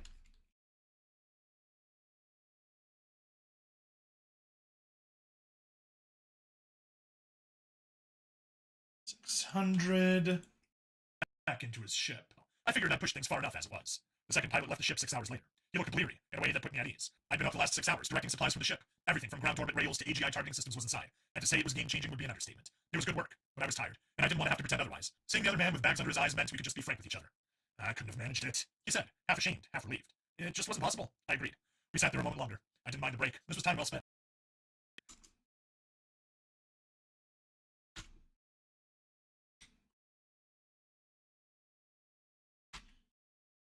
Paste.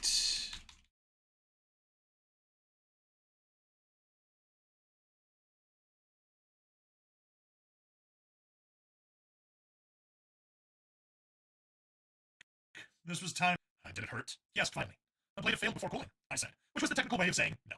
He overloaded the reactor.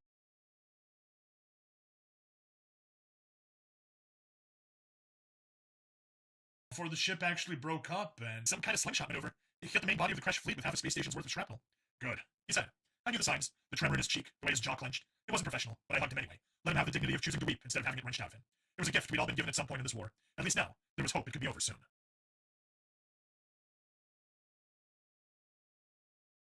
Oh, done. He'll also use his walking organs to propel humans that are short in stature or young.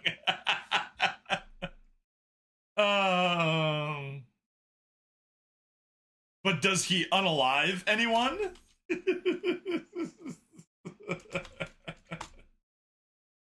In Babylon they wept. Someone had to go. Someone had to go first. Boom!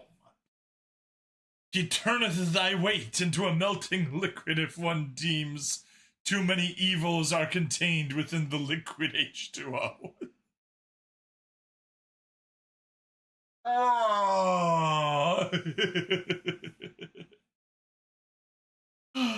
No, he still does not kill unless you're absolute bay. Well, that was it. That was a good recording session. How long was that? 3 hours? 3 hours. If I had started at a normal time, I could have finished at a normal time. But nope. Too much procrastination in the day. Still, it's good. With all this, that is a week's worth of content to upload.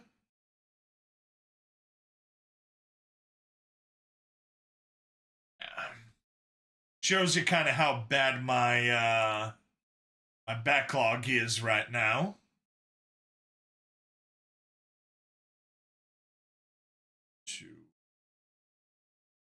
Oh, yeah, that's supposed to be my done color these days. God, I messed that up. Let me go ahead and fix last week. You are now promoted to blue because you've been rendered. And then you'll get promoted to purple once I upload you. So yeah, that is a week's worth of narrations taken care of. Got Super Robot Wars and G-Gen for the gaming channel for Monday. Yeah, so... I mean, it's Sunday, 2:30 a.m. The Absolute Villains are insane, but that's for another time. Of course, the Absolute comics are still being written, so we have yet to see everyone. Okay, that's fair. That's fair. Also, dang, what a schedule. Yeah. See, a good schedule would look... I haven't had a good schedule in a while. Jeez. There we go. That is what a good schedule should look like. Yeah, I haven't had a correct schedule since August and September of last year.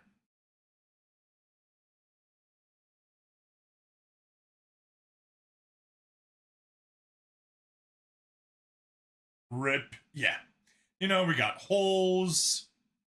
We got gaming only with no, with minimal amounts of narration. We got an entire month with no narration.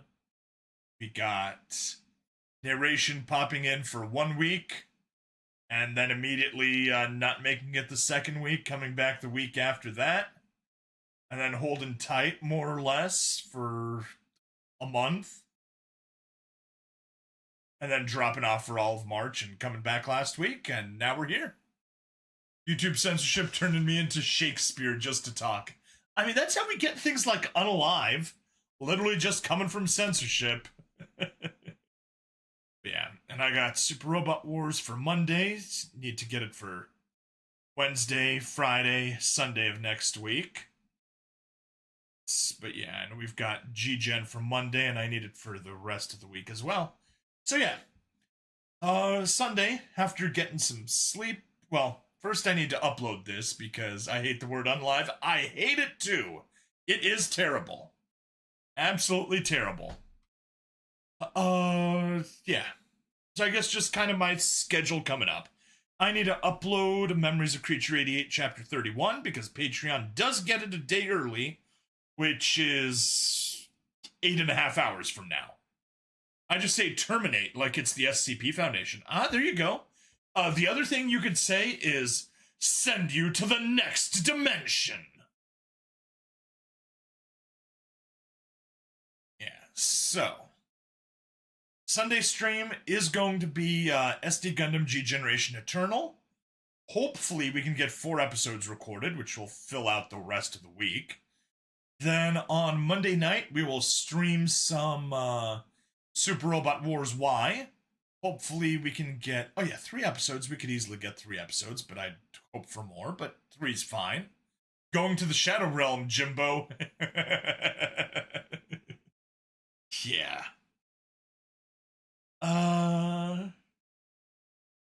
Yeah, that's the general idea. And at some point we need Saturday, and Saturday's gonna be Crush. And yeah, that's the plan. Hang tight, cool streams.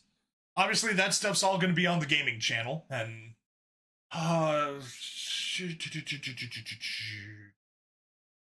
Tuesday's stream is gonna be G-Gen once again because we have new content dropping on April 1st, except April 1st is 8 p.m. Tuesday because of weirdness and Japan and everything. Time zones and all that good stuff. So yeah, Tuesday we'll do that. Wednesday, I guess we'll do Crush, and then hopefully Thursday we can have another stream of this. Maybe. Unless, of course, I just record it offline. But no, definitely will be a stream. Because I'll try to get some premium hours on Rumble. There we go. That's a plan. We got it. We're good. So yeah. G-Gen. Super Robot Wars. G-Gen again. Crush. Maybe HFY. Alrighty, that's that. Thank you, everybody, for hanging out. Nobody at all was on the Rumble side. That's fine. But YouTube and Twitch had a fair amount of people, so that is always fun. And yeah. Joe the Brick, hello, YouTube Joe. I mentioned Rumble and you hopped on the Rumble. Nice. Not that I need a unique chatter right now. I already got all my Rumble requirements for March taken care of last week. But still appreciate it. Well, let me cut the Odyssey stream while Joe's having fun talking to himself between Rumble and YouTube.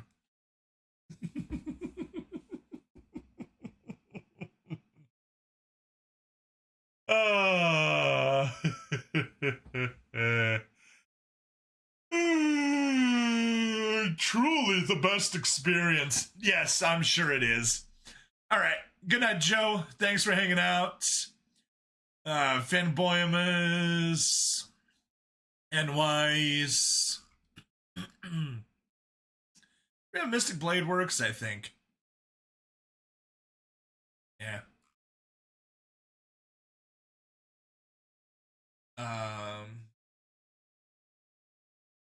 Cesar. Yeah. Everybody else there. See ya, guys.